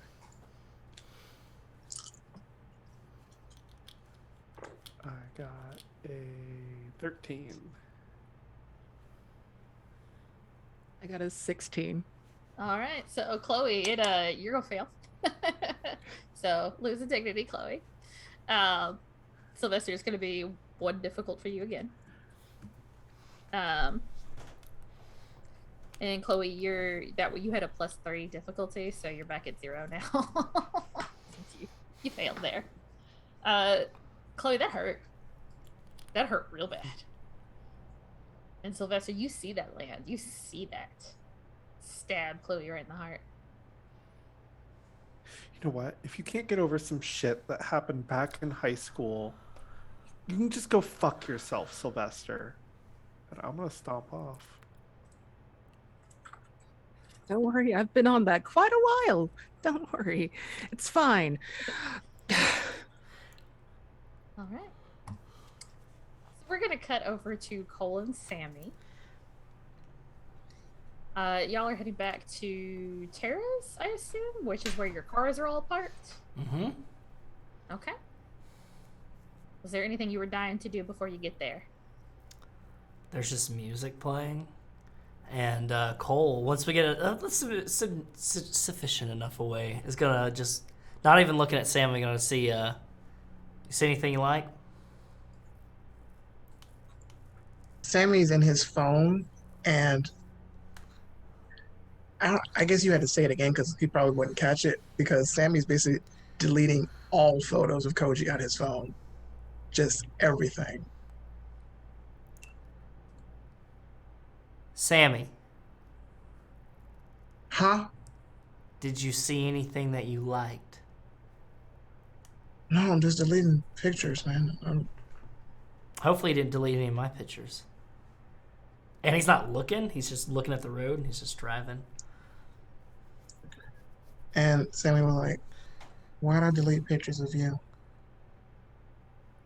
Sammie, don't play coy, all right? You used to do this shit all the time, all right? Just What shit is deflect. that, Cole? Just deflect. Just deflect. Did you go through my phone, Sammie? Like, Sammy will look up from the phone and then look directly at you. I don't know if you're looking. He's not. He's looking dead ahead. He's driving. Oh, we're driving?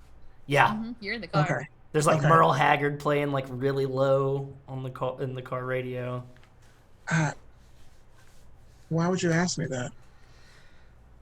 Look, you can just come out with it. When I check my phone, Yeah. my messages with Aaron were way back in the past, like somebody was scrolling through them. And I know for a fact that I don't worry that much about what I texted Aaron.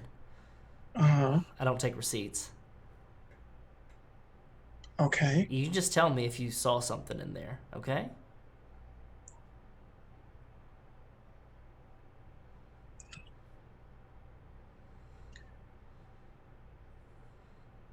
Again, you're still watching the road. Mm-hmm. Mm-hmm. Sammy will kind of like take his phone and just kind of.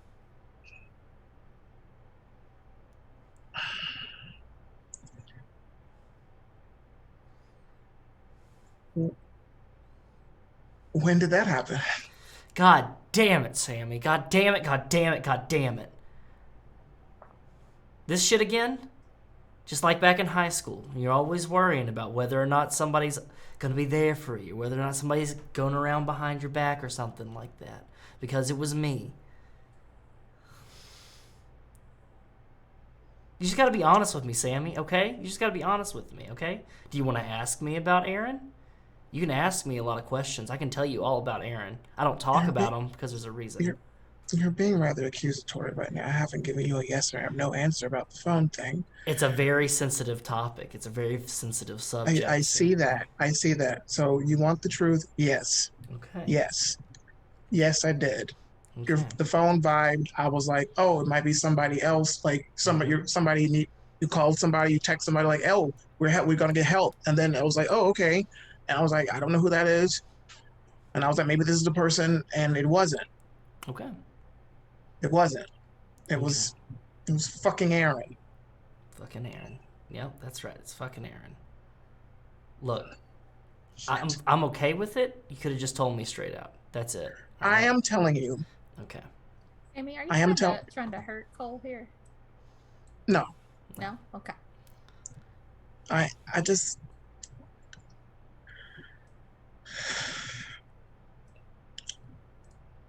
Cole. Fuck. This is so stupid. This is so fucking stupid. I can't believe I'm in this. This isn't high school anymore, Sammie. You can talk to me No. like an adult man. No. Even still have that same tone, even from high school. It almost sounds patronizing. And at this point, Sammie will drop because he moved out west. You'll hear the southern accent start to come back. Just, it bothers me that even after all this time, you still don't see me. Like,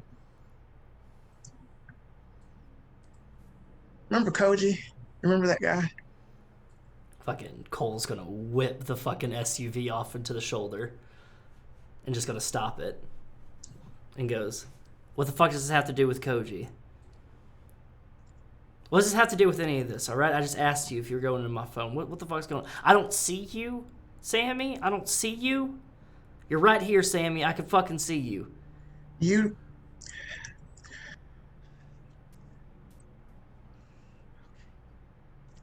want to know all the truth, Cole?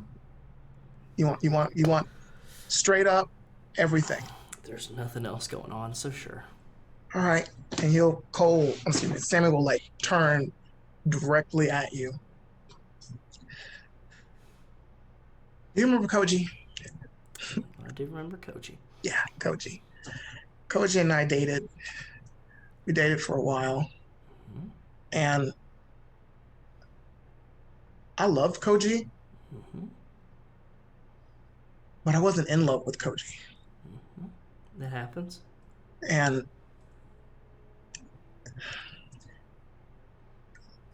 he broke up with me. He broke up with me and didn't ask me anything about why or what was going on. But some shit happened, Cole. Some shit fucking happened to me, and I've been medicating myself. There's only so much therapy can do, and so much that the fucking shit they give me can help. Yeah, I went through your phone. Saw Aaron. I'm fucking happy for you. But it fucking bothered me because you remember when we went out by the park and you were like, you didn't know what you were. And then you were with me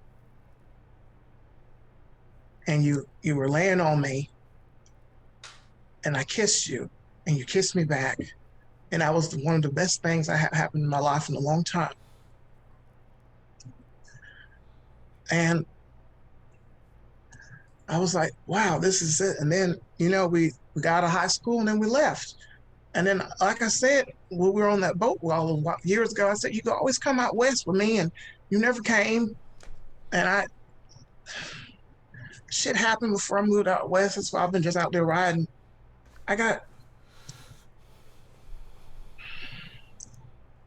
I'm not going to say it. There's no time for that one.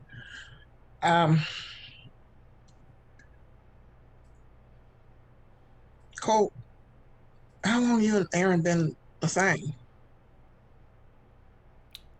We've been together for 2 months. Or not 2 months, 2 years, 5 months, and 17 days. You've been keeping count. That's lovely. That's lovely. Aaron is the most redeeming, best thing that has happened to me in a long time. Aaron understands me.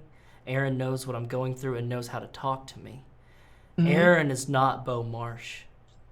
Aaron is not connected to this place, is not tied to this stinking pit of a place like my ma and my pops are connected to it, like that goddamn hardware store is connected to it. And I hate to say it, like Chloe and Sly and Jay are all connected to it, and even you, Sammie. And every time I come here for an Easter, and I have to stand in that fucking church, and I gotta wear a fucking bow tie, and I gotta stand there, and I can't have painted nails, I can't wear my hair how I want to, I've gotta wear a fucking polo or a bow tie or some dumb shit. And I gotta stand there and I gotta sing the hymnals and I've gotta shake people's fucking hands. I wanna slap everybody in that fucking church. I want to burn it to the ground. But I can't. Why? Because I have to be here. Why? Because that's what my parents expect of me. I can't let them down. I cannot let them down, especially where the shop is right now. The shop is at a teetering point, and if it fails... You don't live here anymore. You come here every now and then for them. This has been a long time since I come back to Beaumarch, and you don't have to worry about your parents' expectations. My This is about you. My family lives here. They're going to die here. They are going to bury themselves here. And I don't know if they're going to outlast that store. Because if that store goes, then he goes. And he, other than you, and the rest of them, are the only good things that happen to me in this town.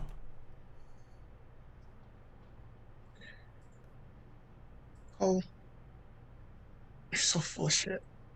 You don't have to put all this weight on you. You don't have to do all these things. You know what? Since we're just being 100. Cole Bevel, you make me so mad sometimes. With just this, you're not being yourself. You're not just letting it go. You're putting on this front. You don't have to. You know what? I'll tell you something about me. Since we're getting personal. I started doing drugs, man. You know why? You want to know why? After Koji broke up with me, I went out partying, went out clubbing, and went out drinking, just trying, because it hurt, but it felt right, but then it didn't feel right, because I loved him, but I wasn't in love with him. So I knew it, but then it just happened. And then when I went out clubbing and I got real drunk, and then I met this guy, and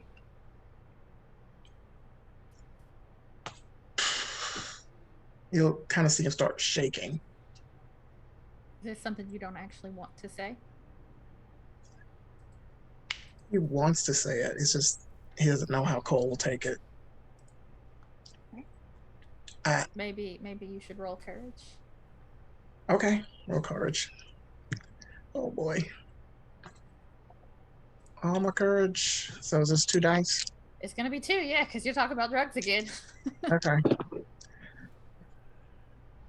And you're at a +1 to your difficulty.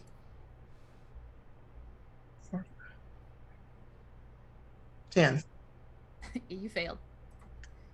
You gonna lose 1 from your courage. Okay. And you see Cole, Sammie is trying to tell you something, but he just can't get it out. And Sammie, your hands start shaking, and then you just bury your face in your hands, and you just can't say it. Too ashamed.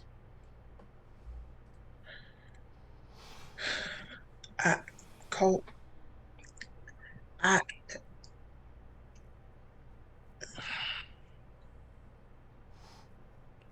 There's some water in the floorboard there if you need it. We need to get back to Terrace so we can go ahead and find something for Jay. Sammie? Oh. Sammie Boyd? And he's gonna like start the car again, and he's gonna like start putting it into drive, and he's gonna go, Sammie, when I was in high school, I was in love with you. But I'm not that person anymore. And I'm sorry. And again, the death nail for it all. Cole, I'm still in love with you. And I haven't stopped loving you. That's why I think it fell apart with coaching. That's why I'm fucking here. I came here because of Lucy, but also I was going to surprise you.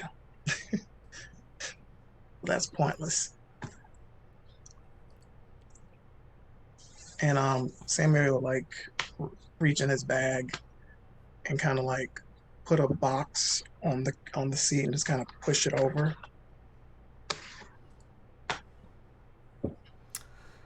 Cole will just take it and he's not going to open it. He's going to take it and just put it in his pocket. It's empty. You can tell from touching it. There's nothing left in it. It's an empty box. Yeah, Sammie didn't have anything left in his bag. And there's some silence in the car. Some uncomfortable, tense silence as you drive the last few blocks to Tara's place. And when you get there, you can see every single car in the driveway has had its windows smashed out. And we're going to go take a break real quick here. So, everybody go to the bathroom, get a drink, do some stretching, take a breather after that very intense scene. And we'll see you back in just a few minutes.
Welcome back, y'all. It's Down Deep. All right, Jay, you're sitting on the edge of the water there, just up past the shoreline with Tara, who has been almost catatonically silent this whole time, holding Lucy's phone to her chest, staring out over the water at the victory statue. Jay's also been pretty quiet because their phone is just like, the water was not kind to it. It is dead. They're gonna have to get a new phone. That's gonna suck. And like all of this, they didn't take their medication this morning, which means they didn't take any of their medication this morning. Mm-hmm. And there's just all of a sudden everything that has happened, because for the most part, Jay's kind of been dissociating a little bit and compartmentalizing everything to deal with it. You know, that moment when you and your friend both have anxiety, but you're not anxious about the same thing your friend is anxious about. So you're like, okay, I've got this. Or like they're more anxious than you. So you fall back into like, okay, I can handle this. You can put your anxiety aside for somebody else. Can't do it yourself. Yeah. And so Jay's been doing that. And now just being alone in the quiet with Tara, who is not somebody that they know very well, but they empathize in a way that a lot of everybody else really can't right now. And Jay just kind of thunks back against the tree and just starts crying, because all of those thoughts are going through their head and it's just too much. I think it takes Tara a minute to notice, and then she says, you gotta stop. Can't do that. If you start crying, then I'm gonna start crying, and then it's gonna be real hard to tell the police when they get here. I don't want to be crying. I wish I could. There's just, Tara, there's so much. Tara, there's so much happening. I know. There's so much going on, and there's so many. I know it seems like I've been mostly together, but I just keep thinking, what if it's like, not even what if, like, she's probably. Don't say it. I don't. It's Don't say it. in all through my head, and I can't. I know, but if you don't think about it and you don't say it, then it's not real. I can't stop thinking about it. I can't stop thinking about that. I can't stop thinking about my mom.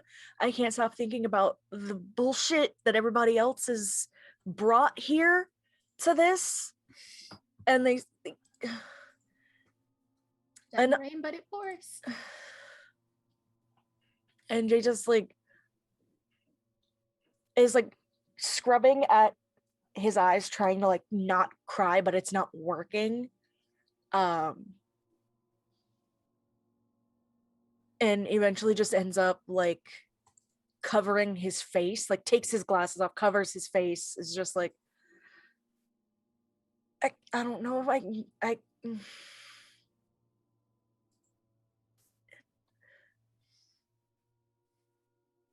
don't know if I can keep going today or tomorrow or for the rest of how we have to deal with this. But I know I have to. Body wants to live. You and the rest of you don't. The body wants to live. That's how you make it through.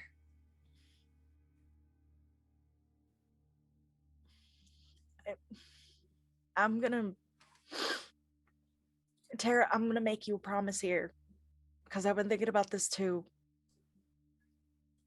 Until everything is sorted out, if you need somebody, I will be here. That's so sweet, Jay. I'm glad you guys have been here. I fucking hated to do this all by myself. I've had to do it, and it's not fun. Yeah. It's not fun. And I don't want anybody else to have to do something like this on their own.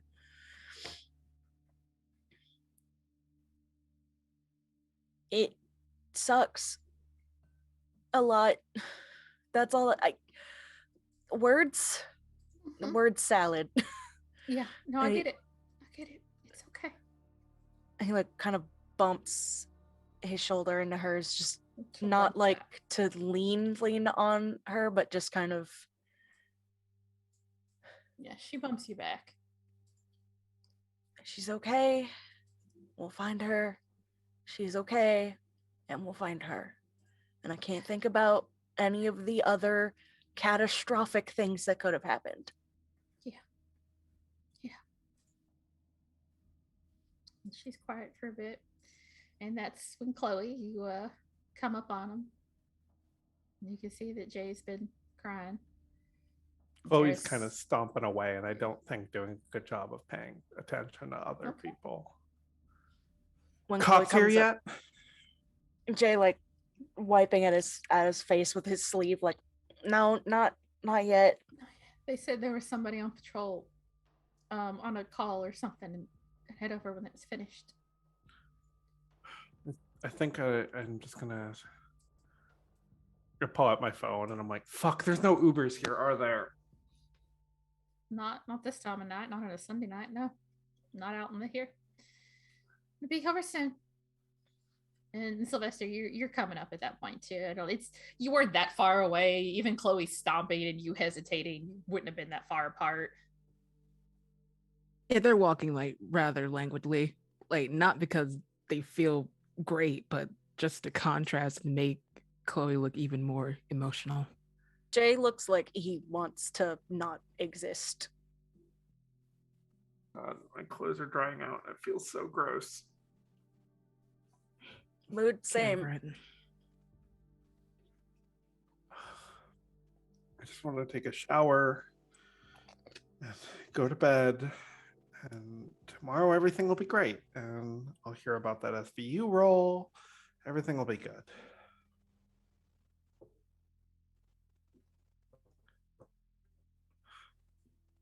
Jay making How are you feeling, gross Jay? sniffly noises.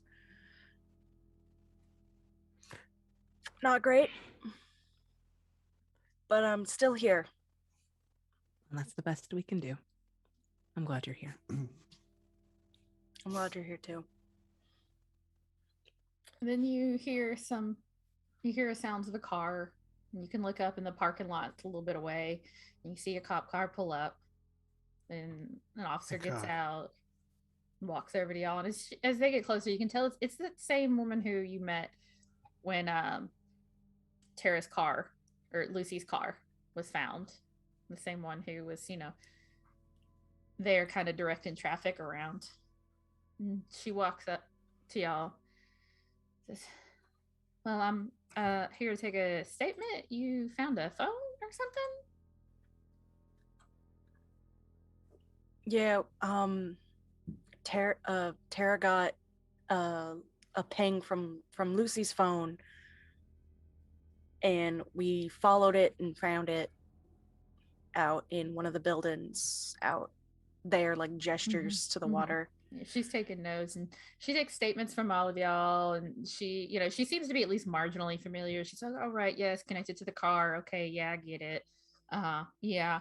And she's being kind of distantly formulaically sympathetic. Like there's clearly like a distance, like she is not feeling this personally and is not invested a whole lot into putting much of an act on as if she is. Like she's not saying anything wrong. And she does say, "I'm so sorry, but we don't know what's happened. You said, she goes out there a lot." Like but she's not doing a whole lot to try and reassure you or be real empathetic here. So how soon can you get the Coast Guard out there? Oh, well, I don't know. I mean, we'll call the Coast Guard, I guess. They'll make the determination at the office if they think that's the best next step, but not unlikely to be tonight, that's for sure. She could be alive down there. There's air pockets. She just kind of stares at you for a moment. Do you know actually how much air is in an air pocket? Enough. 30 seconds or so. Like it's enough to get a breath. Yeah, but there's a lot of them. No, not really. Look, you don't know what's under there. What reason to call then? Look, there's a reason that whole area is off limits. Like technically, where we are now, you are not supposed to be at. This shit is dangerous out there. The currents get real strong and act real strange in the buildings. People have gotten sucked in, not here, Yeah. but at other places. It is dangerous. Y'all should not be out there. Yeah, so if she's out there, you need to find her. That's your job. Do your We fucking will job. And nobody on the police force scuba certified, especially not in these dangerous circumstances. I have got your statements. We're gonna call it in. From my car, they'll do it. All right. We'll take care of it. Fucking town but- is worthless. Jay's got his lips pressed into a thin line because he doesn't trust cops whatsoever. Mm-hmm. She So- just seems largely unaffected. She's like, we'll do our best, but honey, y'all need to face if she's under there, she's in the building, she's already gone. She was gone within a couple of minutes getting under if she's there. I'm not saying she's there. She might not be. I hope she's not. But if she is, she's gone. Thank you, She's officer. excellent. Thank you. We really appreciate it. If we can Right. fill All right. that I'll in. radio this in. Thank you. Just so y'all know, you're probably gonna want to try and rustle up somebody from the city council first thing in the morning. The flooding's supposed to start in the morning. They're supposed to, do the demolition up the river, and then the water's gonna come in first thing in the morning. So y'all are gonna probably want to crack dawn, call city council, see if they can put a little hold on that because it's gonna complicate things. I can call my daddy.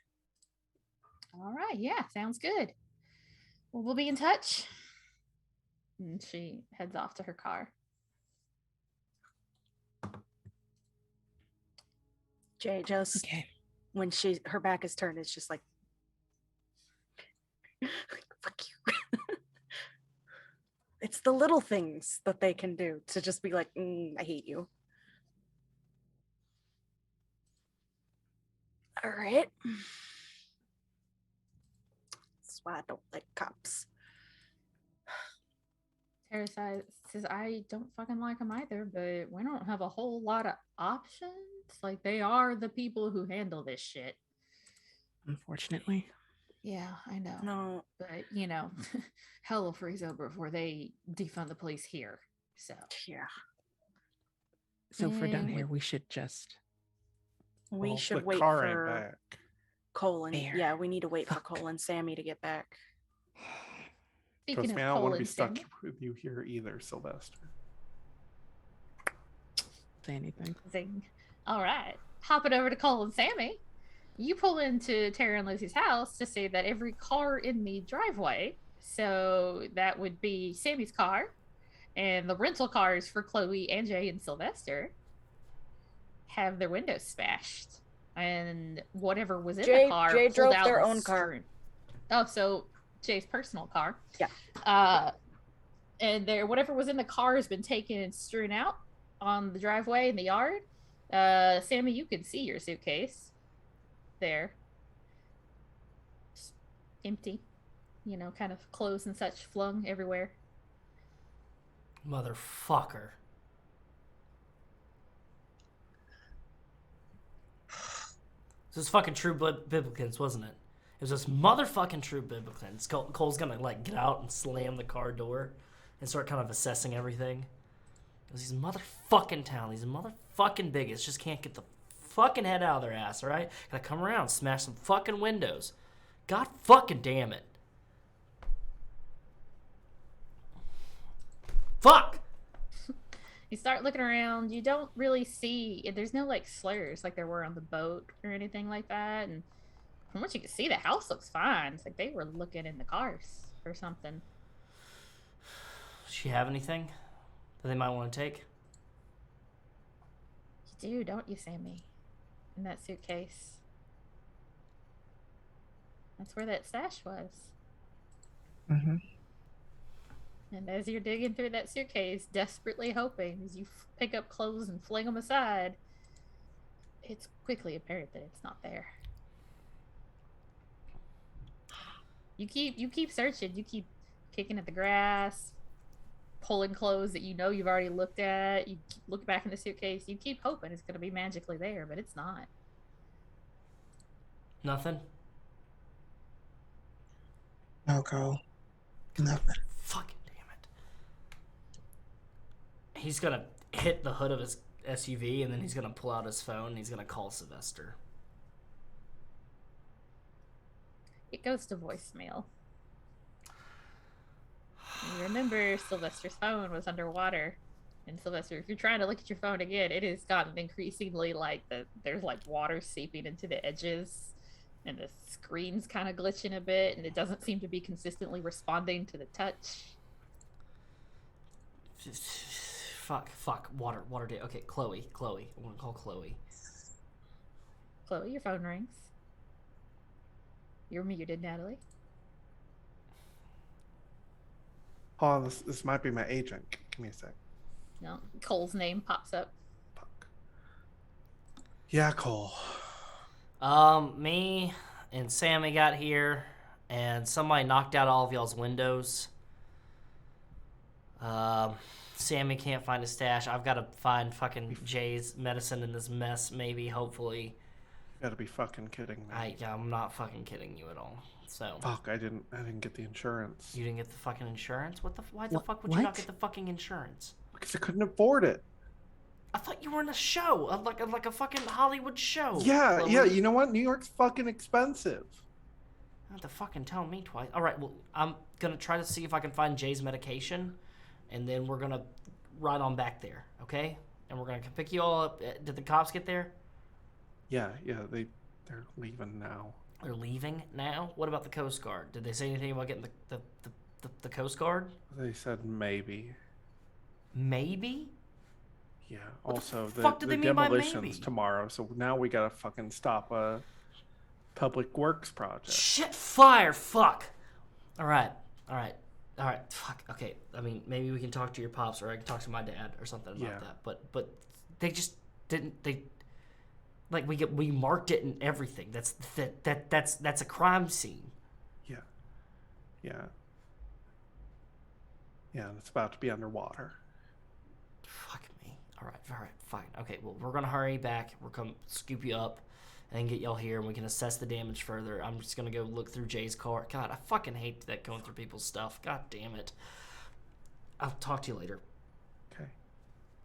Sammie, let's go check and see if we can find Jay's prescriptions. Or are you okay? Sammie's just like standing there holding the suitcase and just like looking out. Yeah.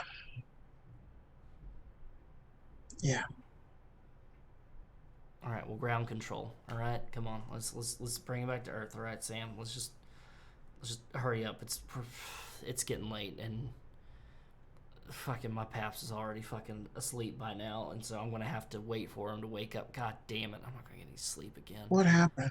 How did the police come for them? Police came and they're already gone. They took a statement and they left. They said maybe to the Coast Guard, but we're gonna have to get to stop the public works tomorrow for the demolition. I don't think I can do this anymore, Cole. Excuse me? I can't do this anymore. You can't do this anymore. I can't. Well, I'm sorry that you're mightily inconvenienced, but if you haven't recognized and realized, a lot of us are inconvenienced by this.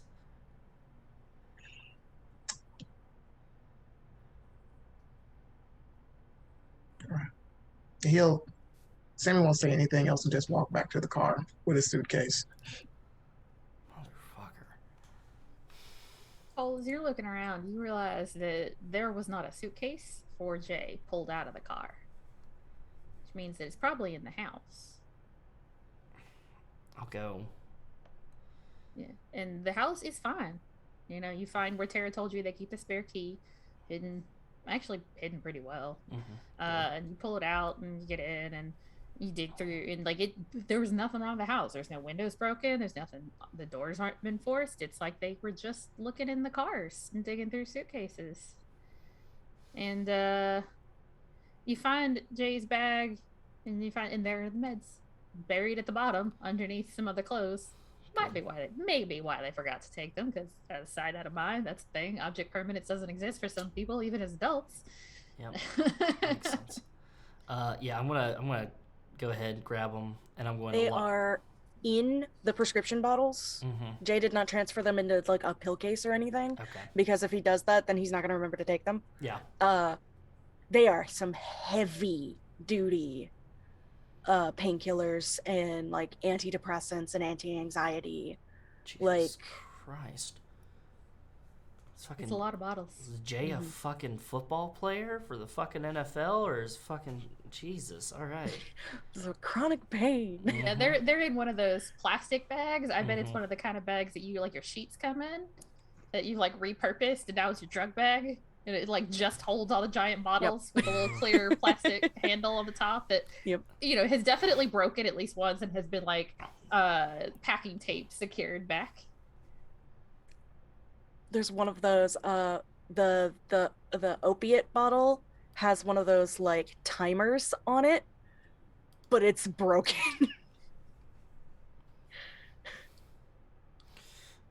All right. Okay, this is it.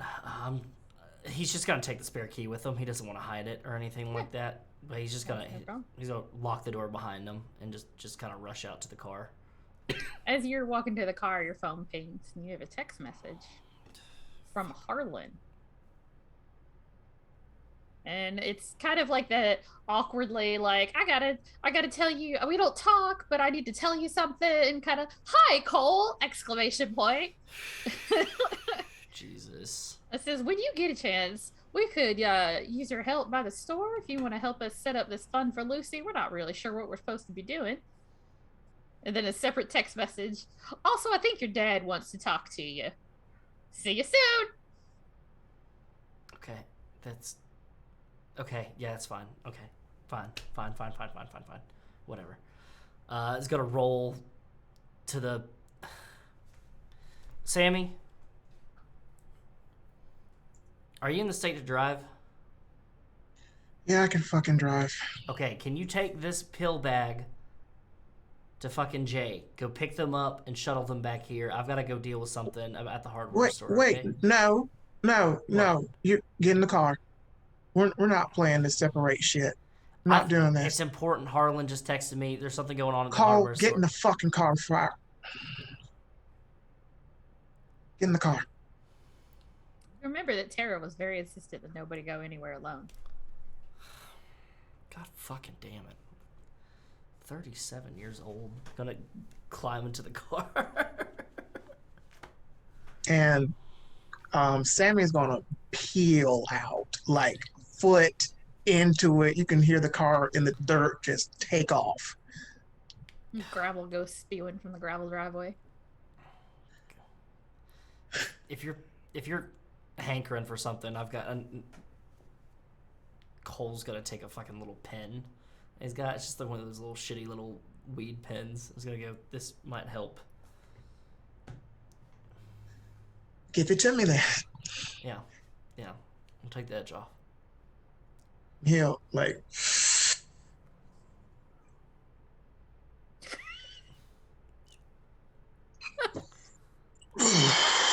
It's okay, it's legal. I can get more, it's fine. After just a few minutes, you make it back over to the edge of the water. Oh. Where everyone else is. He's like getting ready to get out of the car. Yeah?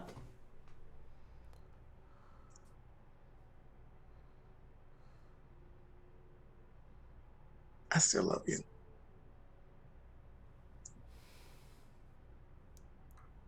Love you too, Sammie. No, you don't. And Sammie will get out of the car.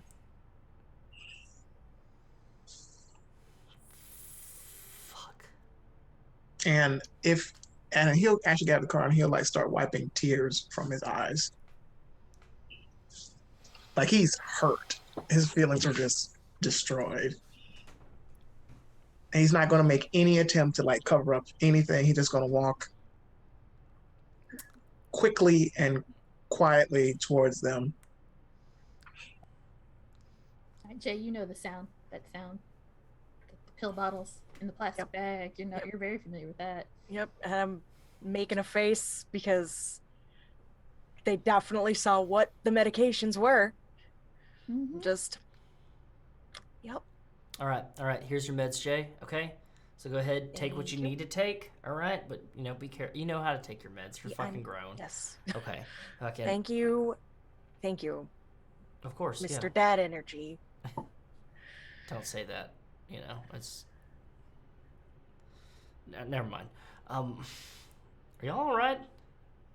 No, taking like 3 different pills because can't take some of them because it's too late. Too late. Yeah. Oh. Yeah. Okay. Well, Chloe told me what happened. Let's just get y'all back to y'all's house, or to the house. We gotta talk to the council. Look. Isn't your daddy on the council? Yeah. And there's some stuff happening at the hardware store that I gotta go take care of. I'll Well, bring let's it up. go. Y'all shouldn't roll up to the hardware store now because it's late. And y'all's cars got smashed into. Y'all are gonna fight me on this, aren't you? Yeah, the windows got broken into. They didn't fuck with anything in the house, so if your suitcases were in the house and stuff like that, but Sammie's suitcase got tussled around a little bit. They smashed into the rental cars and everything like that. It's a whole thing. If you didn't get the insurance on the rental, it's fine. I'll help you cover it. Who got that kind of money? And if y'all need help, I know a guy in Nashville. We can stop over Jay and get yours taken care of. All right. Appreciate it. Yeah, I'm going to this hardware store with you. We can go talk to my daddy if you want to come with me.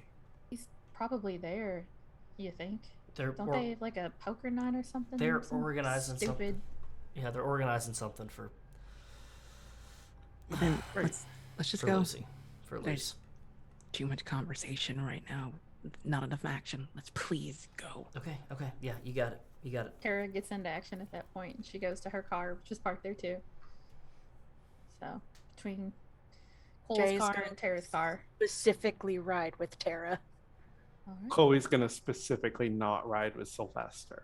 Exactly. I'm glad we're on the same page. All right. So Chloe and Sammie, or Chloe will get in with Cole, I suppose, Okay. because Jay and Sylvester are gonna get in with Tara, I guess. Mhm. So Sammie, I guess you're gonna go with Tara too, probably. Don't want to be with Cole. Yeah, he doesn't want to be with Cole. Jay's gonna feel squished at that point and go ride with Cole and Chloe. Yeah. All right. Are there any conversations you're dying to have in the cars, or are we gonna go straight to the hardware store? We gotta is- solve these. Go ahead. Yeah, we gotta talk about this face real quick. This mug, these tears.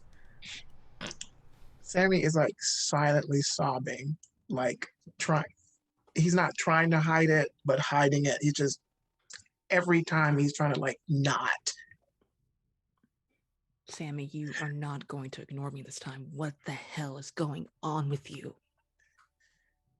He's gonna look at you, Sylvester, and like tears in his eyes, just great. No, you're There's not. Nothing's wrong. No, stop doing that. Do you want to roll, Sammie? See if you Yes. could be successful at that. No. No. Okay. So No. he's not. You're not even actually trying. You're just saying the words. Like I don't know what I have to say or plead or beg to get you to open up. Something is clearly wrong. All I'm asking you is I'm your friend. I'm still your friend. Talk to me. I'm in fucking love with Cole Bevel. And he doesn't love me back.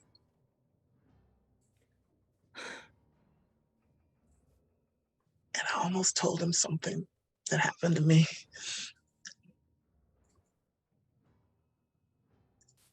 But I'll tell you, So we all okay. since Cole doesn't care. Tinkers damn about me. How I fucking feel about anything. Listen, Sorry. you can't say that. You don't know. I know that. You weren't in that fucking car when he said he loved me, but he doesn't love me anymore. I put I had my house out there waiting for him and out west. If you want to come with me, you were there on the boat when we were out there out in the water. And I said, if it ever you need something, you could always come out west with me. And he didn't. He didn't do anything. Stayed up there in fucking Nashville. He just been up there being a good old boy and following around with fucking daddy, whatever the fuck daddy wants to do, because he just can't be him fucking self. And I want him to lean on me. I did. I felt I could help him. I felt I could, give him the love that he deserved and didn't have to feel like he had to put a wall up. No. Fucking Aaron. Aaron? And he'll like spit it out like venom. His little piece of ass as he's fucking now. But Sylvester, I have a drug problem. I have a drug problem. And it happened because I went to a party after I broke up with Coach. Well, Coach broke up with me because he just said, I feel like you're here. And I honest to God, I'm saying that again. I haven't said that in years. Fucking Baphomet, whoever the fuck is out there in the world, I wasn't there because I was fucking in love with Cole. And then when I went out drunk, got drinking and hanging out, and I met this guy.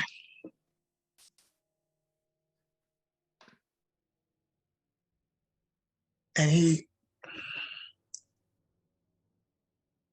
tears are still flowing. He's like shaking. He abused me, Sylvester.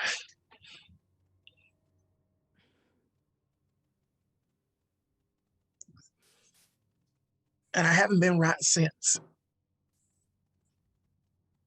It was my fault though, because I let it happen. I didn't fight it. I didn't fight back hard enough. Don't say that. It's never your And then I found drugs, and I was I'm gonna like, interrupt right here for a second. We have sexual assault and unhealthy relationships are on our red lines. So okay, we're I'm just sorry. It's happened. That's all right. Yeah, that happened. We're gonna glide forward past it. Okay, Gotcha. Gotcha. But that happened, and I've been right since. Sammie, I am so sorry. Gosh. It's not your fault. You didn't do nothing. It wasn't your fault either. I'm so sorry. I've been unintentionally cruel to you because I know you. I know you could be better, and I didn't know. I'm sorry.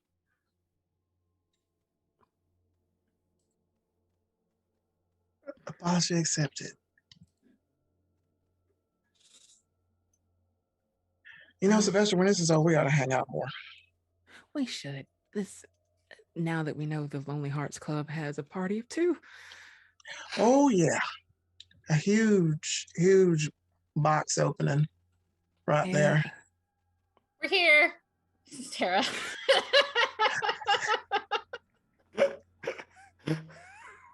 I want in Cole's car for Jay to just be visibly tense and uncomfortable, like basically like this, just kind of fiddling with jacket and like neckerchief and just kind of very tensed up, waiting for somebody to say something. Oh, he's just sitting in silence, stewing. Yeah, I imagine that's a rather silent car ride. It is. Because Beaumarch is not particularly large. It didn't take very long to get to Bevel's Handy Hardware, into the parking lot. And I look down at myself like covered in swamp scum. I mean, Jay, same. Just as you start to get out of the car, you actually see your brother, Chloe. You see Little Dale walking across the parking lot, heading towards his car. Hey, Oh, Dale. Chloe, hey, what are you doing here? What? Italians. What are you? Are you okay? What is? No, what is I've this? been out in the water. Yeah, you shouldn't do that. That shit's dangerous out there. Yeah, no fucking shit, Dale. Yeah, all right. Can't ever tell you nothing, can we? Dale? Cole? Daddy in there? Yeah, Daddy's in there. So's Mr. Bevel and a couple others. It's poker night. Good. Glad they're all in the same place. It's poker night. Yeah, it's wrapping up now. Game's about over. I gotta get home. So yeah, I'll see you around if you feel like visiting family while you're in Beaumarch. I've been staying with Grandma. All right. I'll see you around. See you around, Dale. He gets into his car and drives off. While Nicole, that was happening, I think Jay had tugged on Cole before they got out from behind the car and handed him back his pistol. Shit, yeah, no, he puts it back in there. Because I don't think Jay has a carry license. Yeah. Cole put it back in the ankle holster and tucks it, and that's when then he did the Dale. Yeah. No problem. It was quick. It was easy. Yeah. All right, and you can see, Cole, that there's a light on in the back. You guys come around to the back of the store instead of the front. Yeah. You see, oh, that's the back room, and you're like, all right, Dad did occasionally play poker back there, It's weird. All right. I guess you all insist on coming with me. Well, I got a monologue. I get to monologue to save my friend. So I can convince the city council.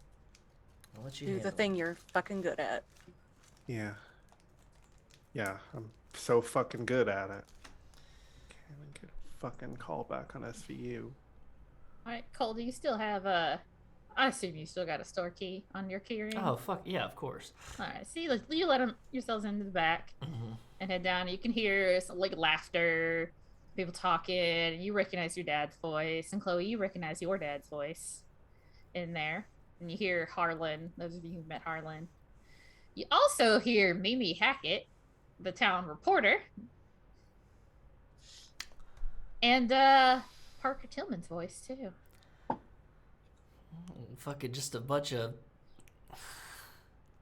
Yeah, The Parker. best and brightest of Beaumarch. Yeah, Parker plays poker, huh? Yeah, with the city council. Jay's just You make your way into the back room there. The kind of break room is what they always called it. And there's a table set up, and you see that they're kind of all of the people we just named are there, just kind of talking, clearly just enjoying each other's company. It's a thing where you've all stood up and you've all agreed that you need to go 3 times, but nobody's leaving. You just keep talking. Still can't leave. And you walk in and they look up and I think Mimi is the first to speak. She says, well, I just keep running into y'all today, don't I? Just small town, Mimi. Yes, it is. You look positively glowing. Why, thank you. I won tonight. Oh, good. Hope you didn't clean out him too badly. I'm gonna look over at Harlan, not Pops. Harlan. Mimi laughs and puts a hand on Harlan's shoulder in a way that's slightly inappropriate, because there's probably a 25-year age difference in between them. And Harlan looks slightly uncomfortable and says, oh, he's smarter than that. Yeah, he is. He's always been good with money. Harlan's like, yeah, great game. Scott, you okay to lock up? I think I gotta... Yeah, you guys had stuff to talk about, right? Yeah, I'll see you in the morning, Scott. Harlan, you said that y'all were organizing some stuff for the Lucy's Fund, right? Well, you volunteered the store. And we're happy to help, you know, be part of the community. Of course we are. Yeah. He looks at Scott, and Scott nods and says, we're just not really sure what it is you need us to do. Oh, well, you know, now we got some information now, so all we really need to do is try to put a hold off. You know, Chloe can tell you a lot about it, because Chloe did a lot of talking with the police, but we had some new information come up. Oh, okay. Well, you know, I'm opening in the morning. I gotta be here at 7 o'clock in the morning. So, you know, just leave a note, or, you know, let Scott know, and he'll let me know what needs to be done. And We'll just talk to Scott Harlan. Thank you so much. yeah, thank you. Have a good one, Cole. Good night, y'all. And he's just like beats a retreat out the door. Mm-hmm. Piece of shit. Daddy? Chloe. I think Chloe is welling up with something some people might recognize as fake tears. Perfect. Yeah. Big Dale notices. It does not seem surprised. Daddy, we found Lucy's phone. Well, that's good news, isn't it? No, we found it in one of the old buildings in the flooded part of town. Why the hell were y'all out there? That's We were dangerous tracking out there. down- That is no place for a girl your age. My Jay age? makes a face.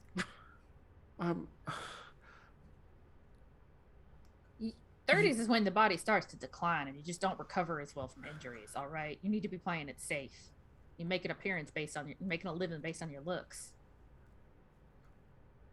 I think Chloe tries to swallow that down, and I might need to make a dignity roll, though. Do it!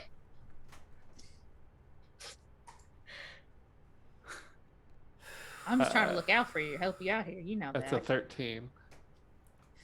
I'm gonna say that's not quite enough because that's a bit of a sore Okay. spot. Yeah. So you failed. So lose the dignity. Yeah. And I think Chloe's like mask comes off. And she's like, listen, we went out there following her phone, and she could be out there. You can't flood the town tomorrow. Well, and he looks over at Scott and is like, well, I mean, it's not really up to us. You're the city council. You can stop it. You can do a belay on the order, right?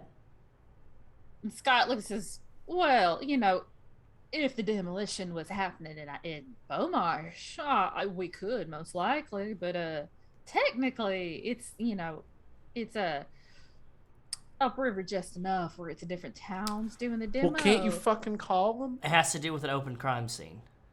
A crime scene. You found a phone. That's not a crime It's scene. evidence from a missing persons case. That's a crime scene. Well, I don't know about that. And Mimi says, I mean, it's not technically a crime scene until the police determine that it's a crime scene. That's generally how that works. Mimi, how do But you know I that? understand. I'm a reporter. These are things I have to know. Mimi, you But share I casserole understand. recipes. Oh, honey, I do a lot more than that. My casseroles I'm went sure first you place. do. Thank you. Anyway, but I understand the concern, right? You know, we could have an impromptu city council meeting, right? We got 2 members here. We got a reporter to keep you honest, and we got several concerned citizens. I mean, surely, like, you know, we could hear it. You know, you just make some kind of official motion. And All right. I call for a motion. sure, like, you know, Scott and Dale seem to think this is a little odd, but sure, why not? You know, they're getting a little jovial at that idea. Like, oh, with city council.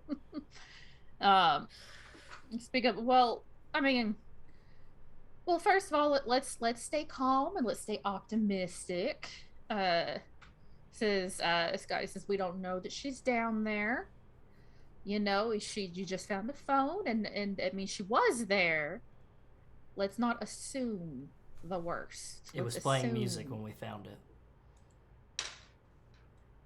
Tara holds it up, says it's broken. And their It boat was was in a- on shore. It's an alarm she sets to remember to call me.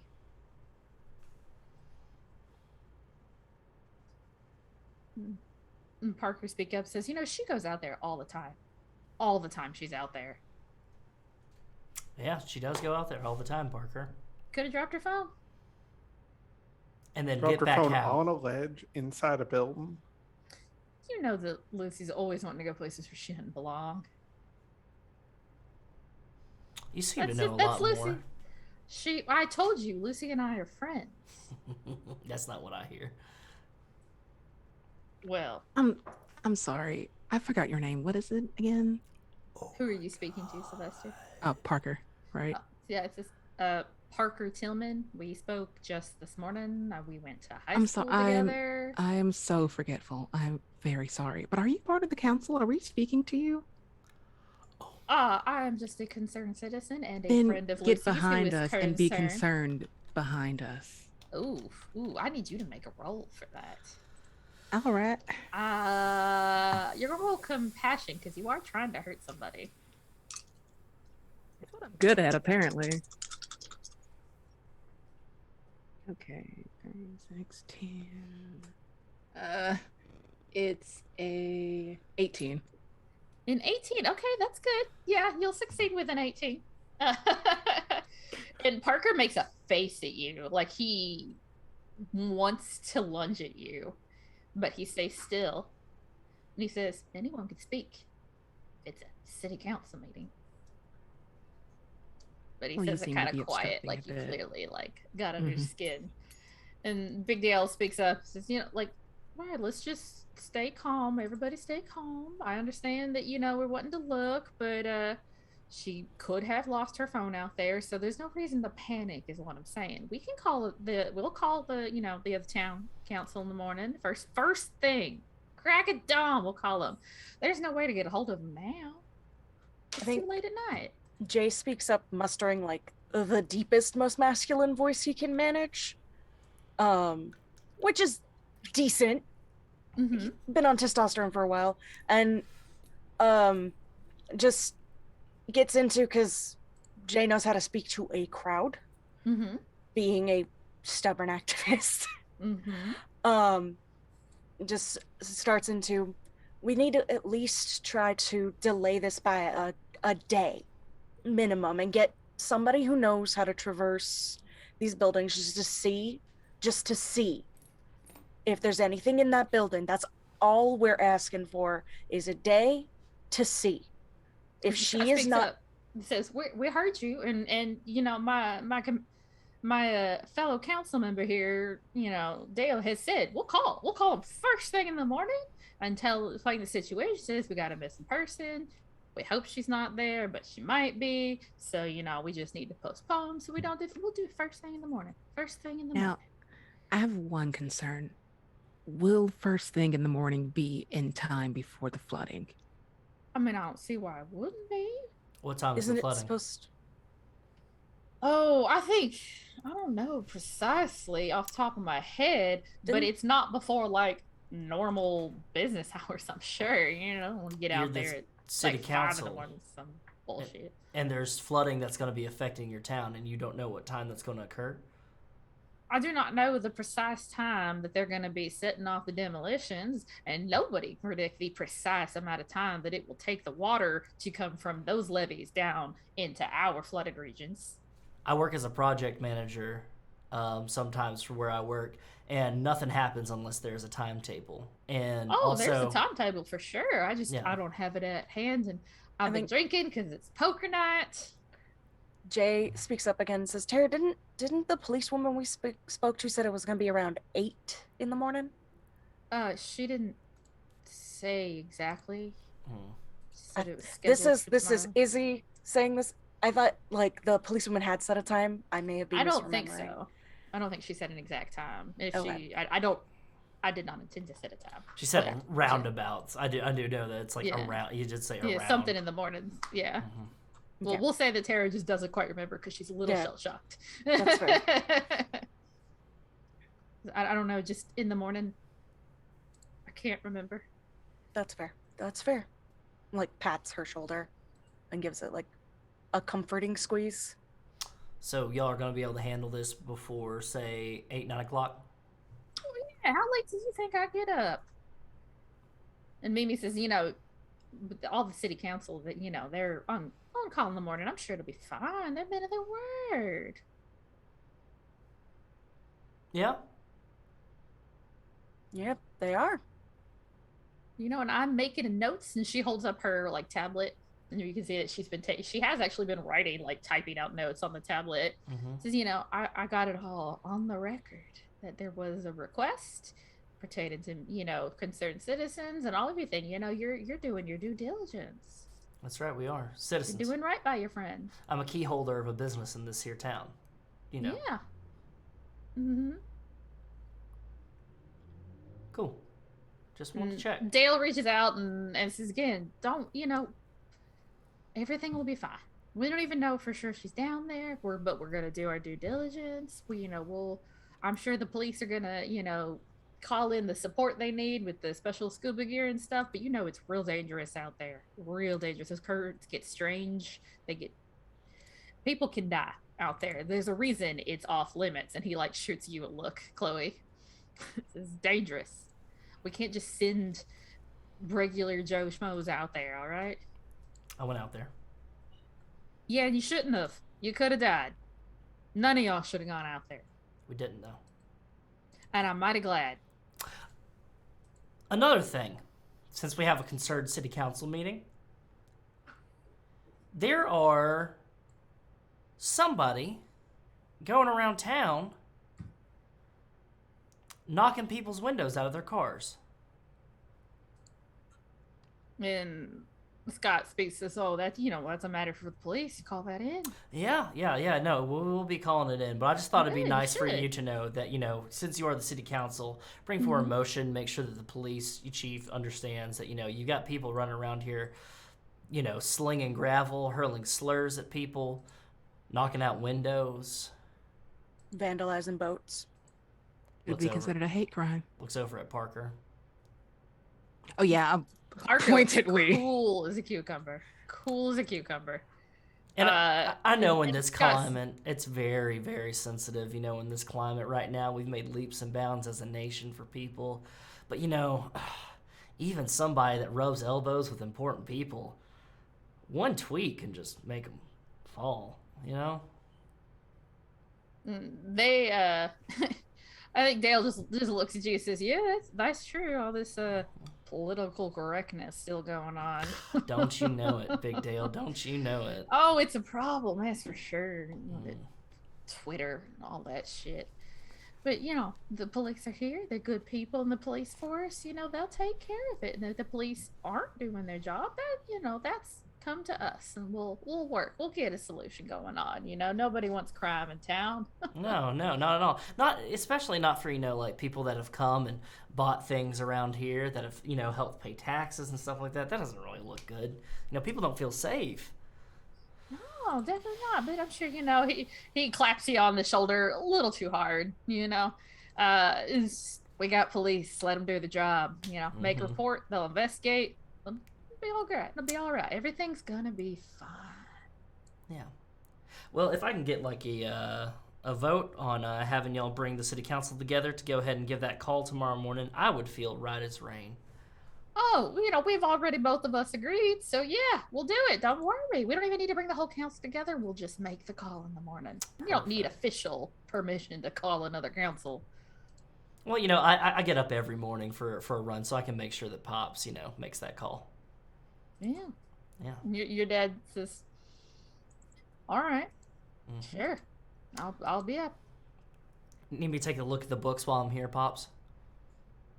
Oh, sure. Lord, he looks at his watch and says, ugh, Jesus Christ, day of rest and all that. No, we appreciate y'all listening to us about this. This has been real stressful for all of us. We're sorry for interrupting the end of your poker night. Oh, you weren't interrupted nothing. Don't worry about it. Parker says, it's never interrupting someone to take care of somebody you care about. I'm hoping and praying just as hard as y'all that we find Lucy safe and whole in one piece. And this will all just be a crazy story we laugh about 10 years from now. Speaking of windows, Daddy, do you have someone at the dealership that could replace the side window of a rental car if someone, say, didn't get the insurance on it? Chloe, what have I told you about insurance? Yeah, no. Yeah, bring it by tomorrow. See what we can do. Rental cars difficult, but I don't know. We might be able to call them and work something out. Swap Thanks, a Daddy. vehicle and then fix it and they don't know. Or Jesus Christ, Chloe. And maybe start saying goodbye. Says, I'll, we'll catch up. We'll catch up. And waltzes on out, and then Dale stops. He starts to head towards the door, and he looks at you for a long moment, Chloe. Just a long moment looking at you.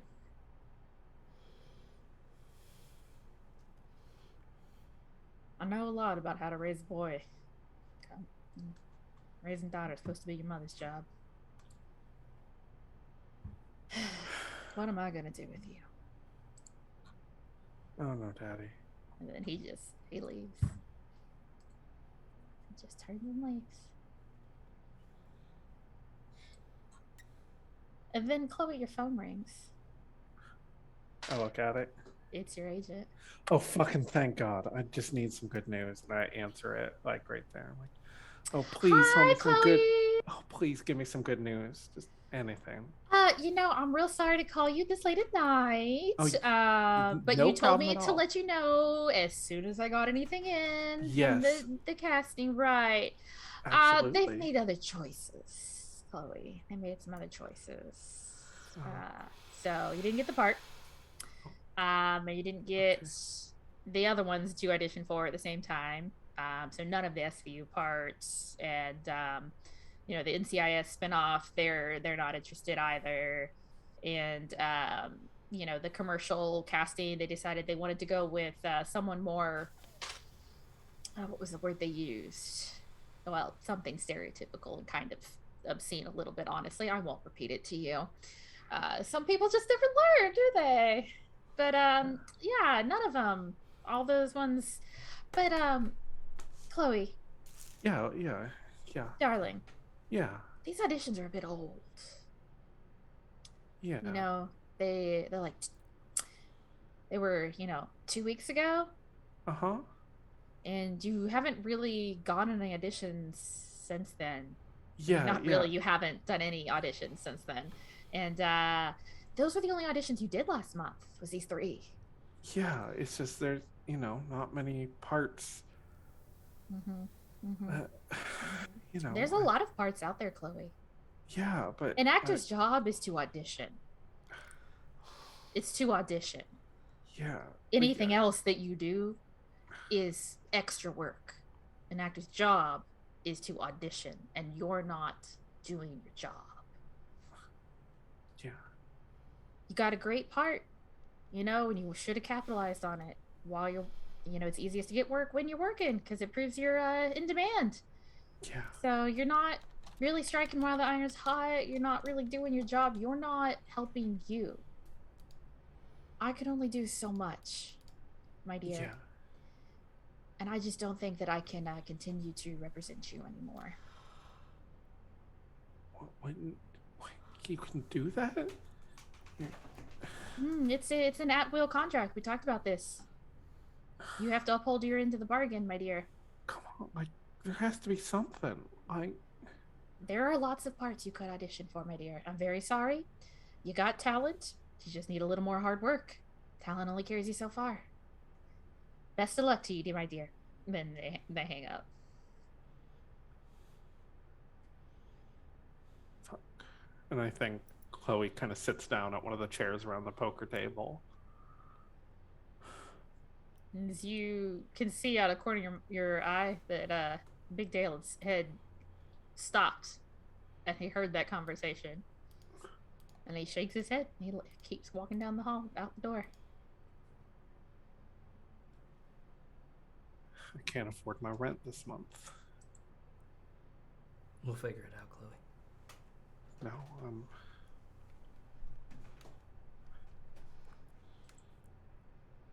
have most of the stuff I own in my suitcase.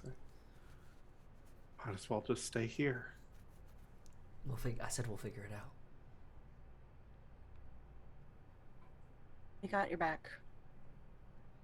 Yeah, that doesn't matter. It's not right to do it over the phone like that. Talk. Look, we came here to do what we came here to do, so why don't y'all go on back to Tara's? I gotta talk to Daddy for a little bit. He said he needed to talk to me. Yeah.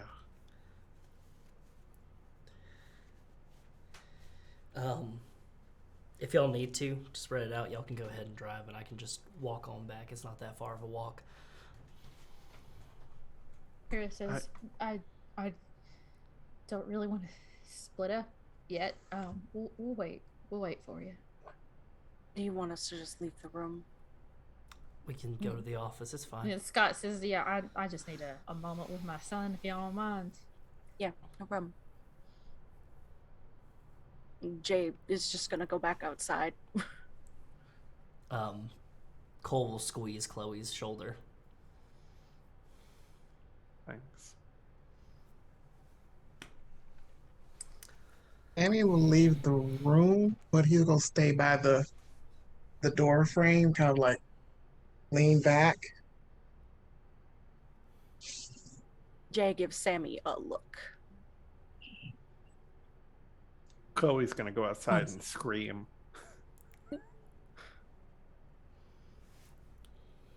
Oh, Sylvester, are you leaving the room as well? They're gonna stand right in front of Sammie. Come on. Just go. No, I am not leaving without you.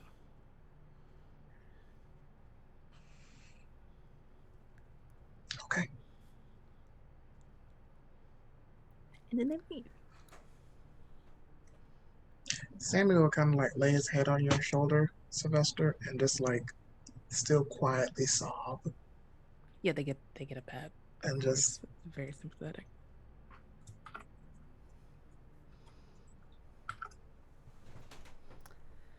So when everyone's left the room, Scott turns to you, Cole, and so I think you had some missed calls today. Yeah, but I took care of him. It's fine. Okay, good, because that I think he said his name was Aaron. He seemed awful worried about you. Aaron's a good friend. He's checking in on me. Yeah, a roommate. Well, technically co-workers. We kind of work in the same department, so we're working on a project together. Right. He said you know, like he mentioned that you live together, and you haven't mentioned a roommate to me. Nashville's expensive, you know? I didn't want you to worry about anything. I've got my money covered. It's fine. Just trying Right. to be Yeah, frugal. I can't fault you for smart financial decisions, you know. Just, you know, I'd hope you'd be doing a bit better at this. You know, I'm sure you're doing whatever it is you can. I'm not trying to. Oh, I'm doing fine. Yeah, I mean, it's just, you know, at your age, two men living together, people talk. It's fine. It's Nashville. It's not like it's here in Beaumarch. A lot of people in Nashville. People can talk. It's fine. They probably don't even know who I am. All right, you know, you got people care about reputation. I just want to make sure you're aware. He are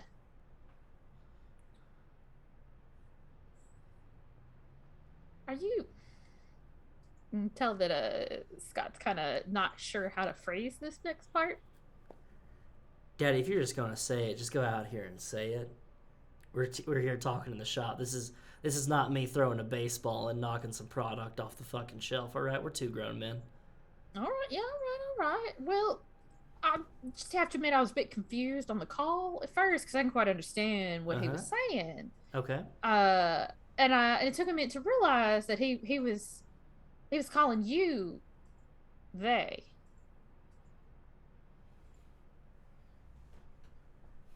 And I was just confused because I'd never heard anybody call you they before.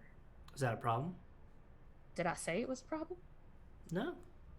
Just you seem to be having a hard time with it. Is there something you're not telling me, Cole? What's that? Oh, he's going to point to a box of nails.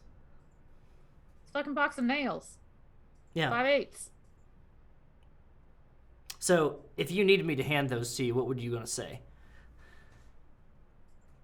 But you didn't want to use the proper noun for that. Hand me those nails? No, not the proper noun. Pronoun. Hand me those things over there? What the fuck do you want, Cole? Yeah. Hand me them. Can you hand me those? Can you hand me them? Yeah, it's a bunch of nails. They look, yeah. It's a pronoun. It's fine. You're one person. Maybe. Who knows? I'm asking you if you are hiding something from me. I'm not hiding Or anything from keeping you. something from me, intentionally not telling me something. You just never asked. I'm not telling you anything because you haven't asked. Am I supposed to ask my son questions like that? Yeah. I see I'm your you son. a few times a year. I ask you how your life's going. I ask open-ended questions so that you can tell me things. I ask you how work's going. I ask you how your life's going. I follow up on things you've mentioned. There's been plenty of times you could have brought something up if you wanted to. So I'm going to ask you one more time. Is there something you're not telling me? There's definitely things I'm not telling you, Daddy, because you're not asking. You ask me how my life's going. You ask me how work's going. I'm going to say good because it's going really good. Things are going swell in Nashville. Now, when I ask you, hey, do you need me to check the books for you? Is everything okay at the shop? Now, you're intentionally lying to me.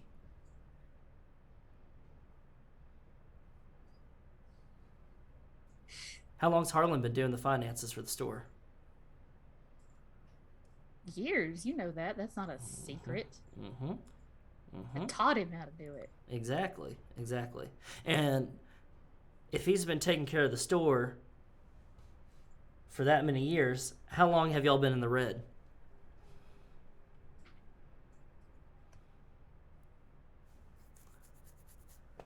Seems like we're keeping things from each other. It's been a long fucking time. It's been a long time. Long, slow decline. Okay.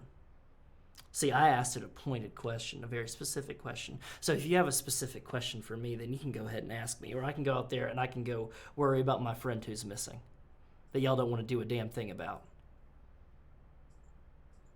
You know, I don't really need this. You asked for it. And he stands up and just leaves. He doesn't say another word to you. Lock the store. You know, he assumes that you're going to lock the store, you know? Typical Scott.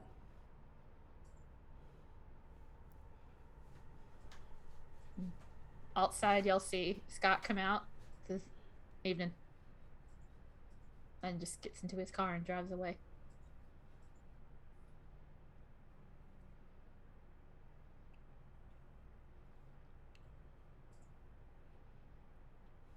How long does Cole stay in there before coming out? Oh, he's in there for a long time. Sammie will go in. Sammie's gonna walk upstairs and go in there. Yeah, Jay's also gonna come check on Cole. Sylvester doesn't want to be anywhere alone with Chloe, so they're gonna go too. Always staying outside. Tara's there. She's sitting on the steps up to the back, holding Lucy's phone against her chest. What is Cole? How's Cole looking? Cole is when you go up to the office, you see Cole has pulled out the books and he's looking at them. He's looking at how far and deep the shop is, and It's pretty bad. He's crying. And It's there. It might recover. Mm-hmm. Not all hope is lost, but if you're basing future predictions on past performance, it won't. Yeah. So yeah, I can see this. Yeah, you can see. Yeah, he's just like looking over and he's just like crying. Sammie will come up behind him and put his hands on your shoulders, and he'll. That's enough, Cole. Close it. That's enough. Yeah, I gotta look this over at some point. I gotta. That's enough, Cole. We can You worry don't about have it another time. You don't have to stretch yourself so thin. I told you about this shit. Literally just had this conversation. Aaron called him. He outed you? He didn't know. I never told them that they didn't know. I just. Samuel, without an audible, does.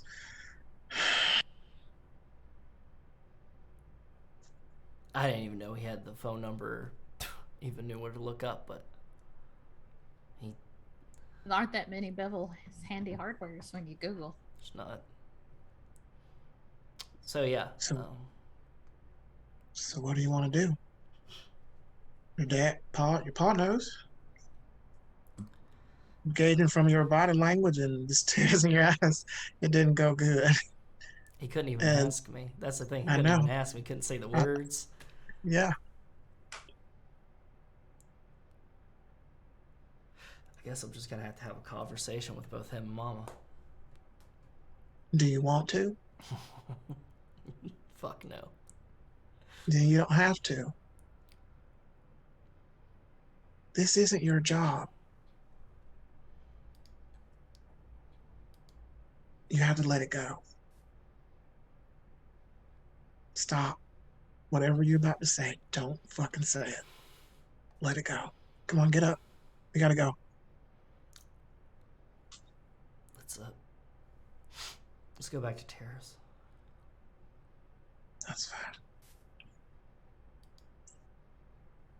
Chloe, do you say anything to Tara? I don't think so. I don't even think Chloe realizes Tara is there. It seems an awful lot like Tara barely recognizes that Chloe is there. Screaming at the sky. Tara finally, well, if you're actually screaming, Tara will finally speak up and says, you know, somebody is going to call the cops on us. I don't really want to talk to them again tonight. Yeah. Yeah. Fuck happened to you? You and Lucy need a roommate? I might need somebody to help me make mortgage payments, yeah. Lucy's gonna be okay. She's gotta be. Tara doesn't say anything in response. Shit can't go that bad in 1 week. You ever been to Beaumarch? Yeah, I spent my whole youth trying to get out of it, and it pulled me back in. It does that. Yeah. You can't escape. I don't know how many times I had Lucy this close to being convinced we needed to get the fuck out of this place before she'd wake up the next morning and say, no, you leave, nothing changes. Yeah. She was so convinced things could change for the better. Nothing's getting better. Not a goddamn thing.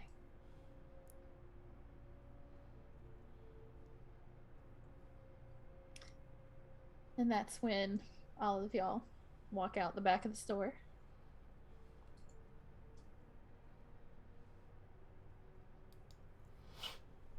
Tara looks you over. Says, no, I've asked y'all this a couple of times, but yeah, I don't really want to be alone. Yeah. As long as I can use your shower. I'll do you one better. You can use an Airbnb shower. It's not my Airbnb, but it's not being rented at the moment. And it was a surprise that Lucy had planned for y'all.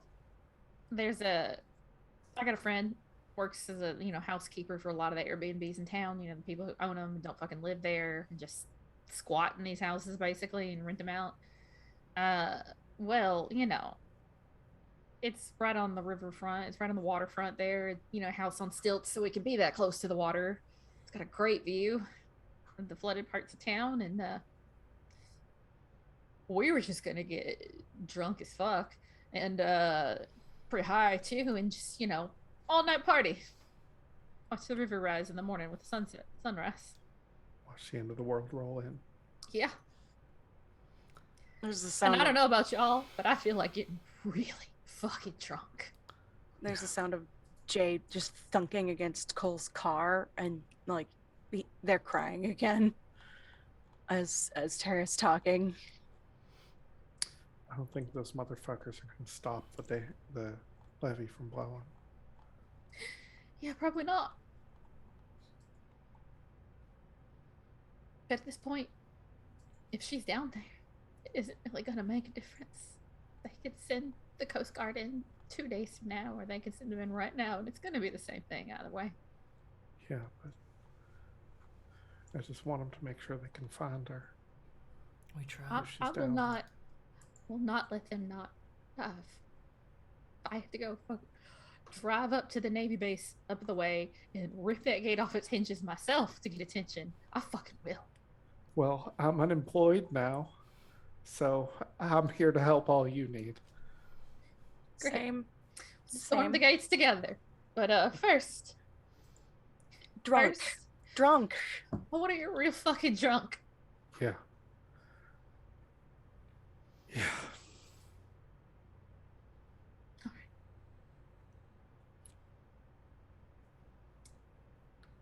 So Tara leads y'all to the house. She's got a key, and it's a nicer house. It's one of those. This was built as a second home. This was always conceived of as someone's second home.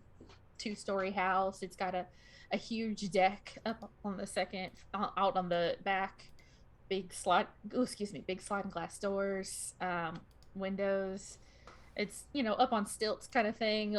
There's a fucking elevator, Jay. There are stairs. Crying continues. But they're also a fucking elevator. The crying continues. It's a very nice Airbnb house that nobody lives in. And you get inside it, it's got that minimalism kind of beach decor with the shades of the blue and the green, and there's starfish on the wall, and very tasteful nautical themed rope touches here and there. The lamps are pendant lamps, but they're hung with rope. It's very somebody paid an interior decorator an awful lot of money for this one. It's nice. There's 4 or 5 bedrooms. Everybody's got a private bath. It's a very nice house. And there is a liquor cabinet, liquor cart decked out. There's, you'd stop by the house and Tara grabs the weed and stuff and brings it all out, and it's a party basically. She is determined to have a party. Turns on the music. And starts telling you funny stories about Lucy. And as she gets drunker, some of them get a little, if Lucy were here, she would be embarrassed by some of these stories. Tara tells you a funny story about their wedding night and how Lucy literally fell asleep in the middle of everything. And she encourages all of you to tell funny stories about Lucy. Stories she hasn't heard before.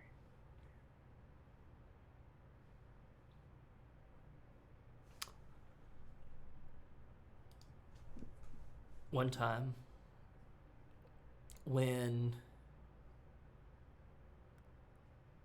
I was getting ready for a swim meet, Lucy and I had been arguing about what kind of soil and rocks were out here, because I was saying that I knew better because I've been here my entire life, and she was smarter. But I was like, that's book knowledge. That's not, proper knowledge. And when I got to the swim meet to put on my trunks, there was a note attached to my trunks that had been filled with clay and mud and it said I was right, and it listed off exactly the kind of breakdown of what kind of soil it was. And I couldn't even be mad. I had to wear my secondary trunks were white Speedos, which is a terrible idea for a swim meet. Who wears white Speedos? But you know. Tara laughs. Yeah, that sounds like some kind of petty shit she'd pull. Very, very petty. When we were in high school, this was like 10th grade. Before my joints and shit started getting real bad, I like to eat the old factories and shit that are on the outside of town. I like to break into them, explore, urban exploring, see what could be found. And Lucy would come with me sometimes. And one time we broke into the whiskey distillery, or the really old one before they moved. And we found a barrel that still had whiskey in it. Like it was stoppered up and everything. No holes. Is this am I finally gonna hear the story of why Lucy won't drink whiskey anymore? Oh, God, I'm so excited. She won't fucking tell me the story. That's because it wasn't whiskey. Oh no. It had been, they say the longer whiskey is in a barrel, like it just gets better. No. They did something wrong. Is it like whiskey flavored vinegar or something? Yeah, there's something. Oh God. It was the worst thing. And from then on, Lucy was convinced all whiskey tastes like that. I couldn't even get her to try honey whiskey. Oh my God. Yeah, okay. Yeah, that makes sense. That makes sense. I still have one of the staves from the barrel because we busted it after that. Of course. It was gross. And we busted it and we were like, let's just keep like some of the staves. I don't know if she still has like the metal ring because she took that. She's a pack rat. She don't throw nothing away. It is in our house somewhere. I guarantee you. We'll look for it tomorrow. I guarantee she either incorporated it into y'all's garden or it's an art piece. Oh fuck, I know exactly where it is. It's both. It's like some decorative found art. Well, I use art loosely. It's a pile of junk she hot glued together in the garden. You gotta give her credit. It's not hot glue. It is super glue.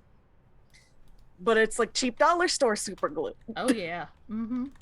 Takes like a fucking shot of vodka, just straight.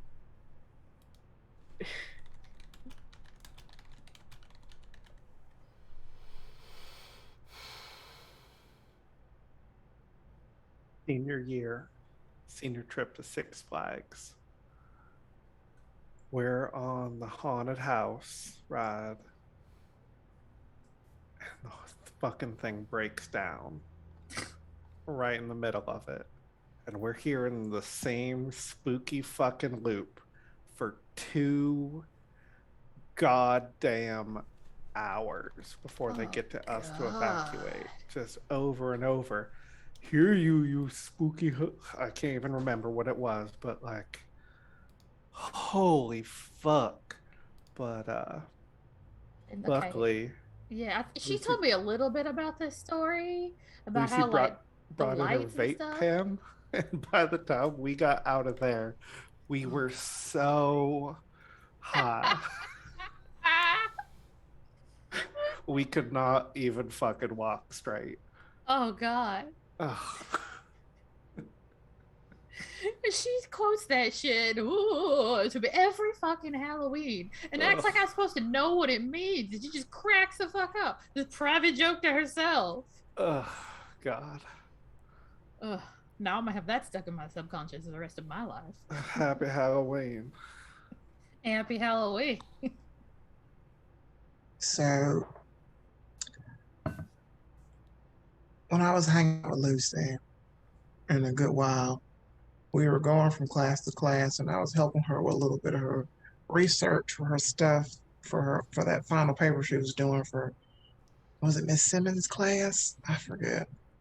But we had did everything. We went outside. We got the resources. We did all that good stuff. And I remember she said earlier she had to go to the bathroom. And she did. And she came back and we just continued to do what we were doing. So why when I almost tripped, so I had to bend down and tie my shoelaces. And she was still walking ahead of me. I looked up and she had back of her dress caught in her pantyhose.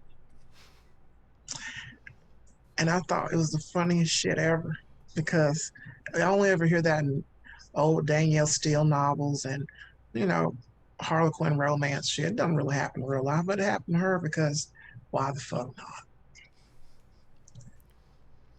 Because she had to be different and special in her fucking pantyhose in high school. Nobody wears that Always. shit anymore. It's awful. She looked had a so slip cool on. in her vintage clothes, though, when she went through that phase. Yeah, I've seen and some she had pictures. a slip. Listen, I still have that jacket she found me. The bomber jacket. I mean, sometimes I think she still owns those hose. Listen, you get the red thread, you can repair a nylon. Yeah, I mean, yeah. Tara kind of makes a face, and you can start to imagine the kind of situations that Lucy might wear those for Tara.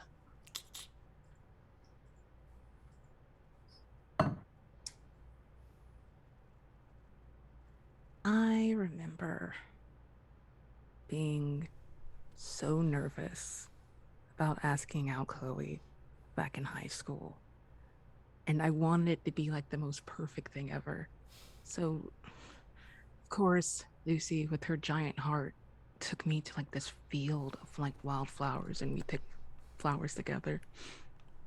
And we made flower crowns, and she pretended to be Chloe, and we practiced. And it took me, I don't know, I think 12 times to do it without stuttering or crying. I got it right, and it worked. So, kudos to her. She's always good at that stuff. She made the flower crowns we wore at our wedding.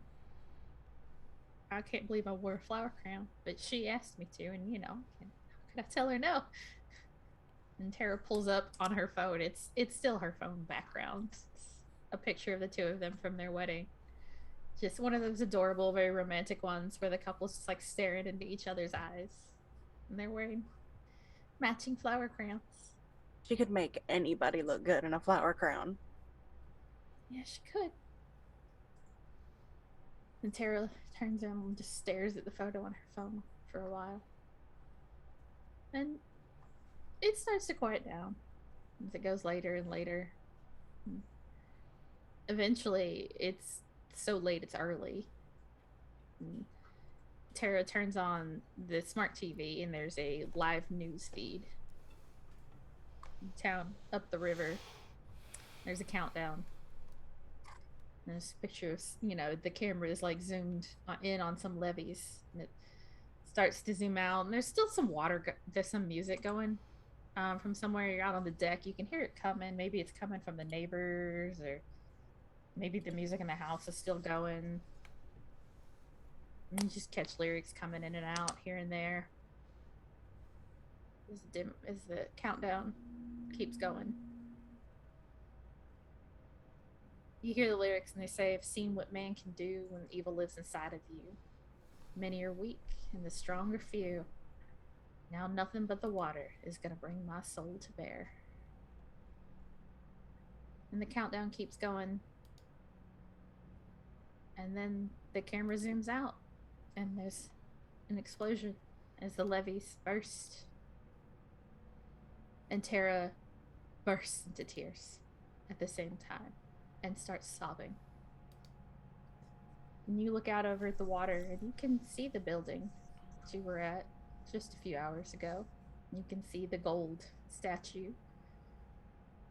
of victory there. And this far away, you can't see that how it's gotten tarnished and chipped and broken. It still looks perfectly whole. And it is a shockingly short amount of time before you see the water just ripple and rush. And you can see the water is now rising. It's rising up around the statue that's glinting gold in the early sunlight. And the moment that water rising just seems to stretch on forever. And you keep thinking it will stop any second. The water will stop. It has to stop rising. Any second now, it'll stop. It'll stop. It'll stop. Right until it rises up over her head. Too deep to escape. And that's where we're going to conclude our story of Down Deep. Thank you very much, all of you, for being here with me as we tell this story, this deeply personal, queer, Southern Gothic horror story drenched in climate change. Thank you for giving me the opportunity to tell this story with all of y'all. My name is Stephanie Allen. I have been your MC through this journey. And as I said before, I am a queer woman from the Carolinas. You can catch me here and there and follow me on Twitter at charmpersongame.com or at charmpersongame. Our website is charmpersongames.com. Natalie, who are you? Where can people find you? Hey everyone, I'm Natalie Pudim. I'm a bisexual trans woman Texan. I am a professional game master at Charm Person Games as well. And tonight, it is my distinct pleasure to announce the next Charm and Comfort production coming right here to Carrion Comfort Studios. Comfort County Snowfall, a Monster of the Week story. Some things have been left unchanged, and some things need to be fixed. Another story about returning home, and that you'll hear some more news about when that's coming up soon. Izzy, who are you? Where can people find you? I have been Izzy. Stephanie managed to actually make me cry, which was the thing that I said it was going to be hard to do, and she did it. You can find me on Twitter at the Sean Deer. You can find my Hope Solar Punk actual play podcast, Hope's Hearth, at Hope's Hearth Pod on Twitter, and my Redwall Reread podcast, Abbey Archives, at Abbey Archives on Twitter. And on September 25th, starting at 10 a.m. EST, Standing Stones Podcasting Guild is doing a charity stream for the Lilith Fund, a charity for financial aid and community support for folks who are getting or need abortions in Texas. I will be guesting on that stream from 10 a.m. to 1 p.m. EST on Twitch at Standing Stones Prod, like Standing Stones Productions, but just Prod, because Standing Stones was already taken. You can find more information at Stones_standing on Twitter. Joe, who are you? Where can people find you? I was hoping I'd be last, but never mind. Wes is always last because it's his channel. Yeah, so I am Joe, better known as DJ Torador, Nullifanger on Twitter. I am the storyteller from Montgomery by Night, coming back, coming soon, coming back for season 2. I am their creator and the founder, the wizard, the mage of River Eden Studios and Montgomery by Night for Vampire Masquerade. I played Sammie Boyd. I am a gay black man from Alabama. Sammie Boyd is a crushed soul. If there is a window, he would jump out of it right now. Thank you for that, Stephanie. That broke my heart. Follow me on the Instagram and Twitters and stuff. Book me if you want me to play in your game. I like to have fun. I like to push the edge. Yada yada. And I'm done talking because I'm trying not to cry as Sammie, because Sammie's feelings are completely hurt. He just feels so dejected. Thank you for that. Catatonic. Thank you. So I'll stop talking. Then who are you? Where can people find you? Well, hey guys, I'm broken. Nice to meet you. I'm actually Vyn Vox at Vyn Vox VA on Twitter. I am a voice actor. But find me in streams. Catch me next Tuesday, Less Gutted, on Table Goth with our Hades themed Monster Hearts 2 campaign. And catch me tomorrow with Critical Misses for Growing Up the Dim. I am a polyam, pansexual, non-binary person from South Georgia.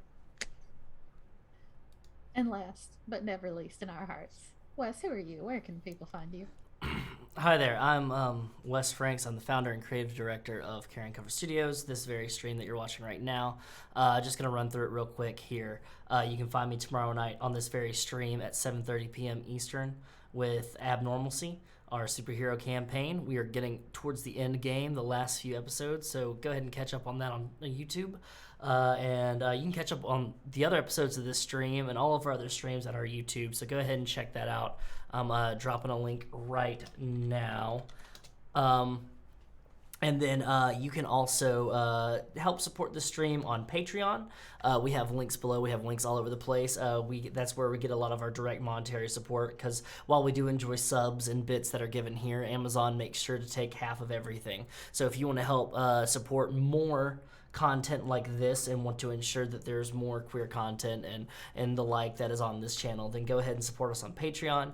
You can support us by ordering some plant-based supplements that help you focus and sleep and game better, and also some post-workout for your joints and things of that nature from Callow. Callow is our sponsor. They sponsor our streams here. They're great. They're great. They're great. You get 10% off your order by using the code COMFORT at checkout. So please go check them out. They're new on the scene, and they've been doing some great stuff helping me stay on top of things and also getting plenty of sleep at night. So it's been pretty fantastic. So check that out. We also have Saturday night. The next episode of Heart Descend to Drum Beats is going to be at 8:30 p.m. Eastern. It is pre-recorded, but we are going to be showing that for you here. We'll be in the chat hanging out with you, so go ahead and continue along that story as well. And then Sunday, we have our very good friend Leslie hopping on. We'll have a time for that on our social media at Comfort Carrion to let you know when she's playing the last final episode of Life is Strange 2, because she's rolling into Life is Strange True Colors on Tuesday, the latest one that just came out for Comfort Sickle. So go see what popsicle concoction she has made due to some donations and all of that good stuff. You can also tip us directly through Pally. We have partnered with Pally that makes sure that all the mods and myself get paid just in case you tip. It's evenly spread, so you can just go ahead and, oh wait, that's the wrong one. Just hit that link right there. I'm talking a lot. Like I said, Hades High School with Vyn, Comfort County Snowfall. There's another project that I'm going to be working with Vyn on that we can't talk about anything just yet, but it's going to be announced soon, and I'm very, very excited about that. But if you want to hang out, we have a Discord as well. Come talk to us about this show, about other shows, about wrestling and more, video games and more, The Matrix, whatever you want to talk about. We will talk about it all in our Discord. So I've covered all of that. I just want to say, personal message, shout out to Lucian. Lucian had his top surgery today, and he's feeling really good. So shout out to you, Lucian. I love you. Care about you. I hope you feel better. I can't wait for you to get your follow-up and see exactly how awesome I know you look and how you're going to feel. So that is very cool, very awesome. Like I said before, people still donate to Lucian's? People can still donate to Lucian's GoFundMe. So the operation was covered, but Lucian just had enough money to pull out a loan. So let's go see if we can get some more money on Lucian's fund and help cover those costs of that loan, so he's not going to be set back by that financially. He got screwed over by his insurance company, so we're trying our best to kind of get him some help out there. So if you can't, there's a lot of stuff going on right now. I know financially it's a tough time for people, but go ahead, give what you can, or share it with mutual aid groups, other people around, and go ahead and help somebody out that is a bright spot in the LARP community, as well as other communities. It's also a part of Heart Descend to Drum Beats, so go ahead and help them out. I'm Wes Franks. I am a proud and out pansexual man from Appalachia. So thank you. That's all I got. I'm just going to leave y'all with one little thing here. This is a deeply personal story for me. There's a reason I don't live in the South anymore, even though I grew up there. And my heart always wants to go back. The South is the most beautiful place that I have ever lived, and the most hateful place that I have ever lived. And I do not want it to continue to be that way, but I don't have a whole lot of hope that the South can change. And if you are still there, please do what you can to make life better for all people, including queer people, and of all kinds, and all the other ways in which this cast is also marginalized in various ways, because never just one. Thank you for being with me as I tell this story. I want to leave you with a quote from the Shivering Circle, and this is what made me choose this system to run this game. Few people are monsters, and most people who claim to be take it on as a badge of honor to hide how banal they are. Evil is a banal thing. It's mundane, prosaic. Bigotry comes from fear, and it starts at home. And I believe that's true, but I think that the ways in which we fight back against bigotry also start at home. They start with us, and you have that power. Thank you again for being here, and remember, comfort comes soon.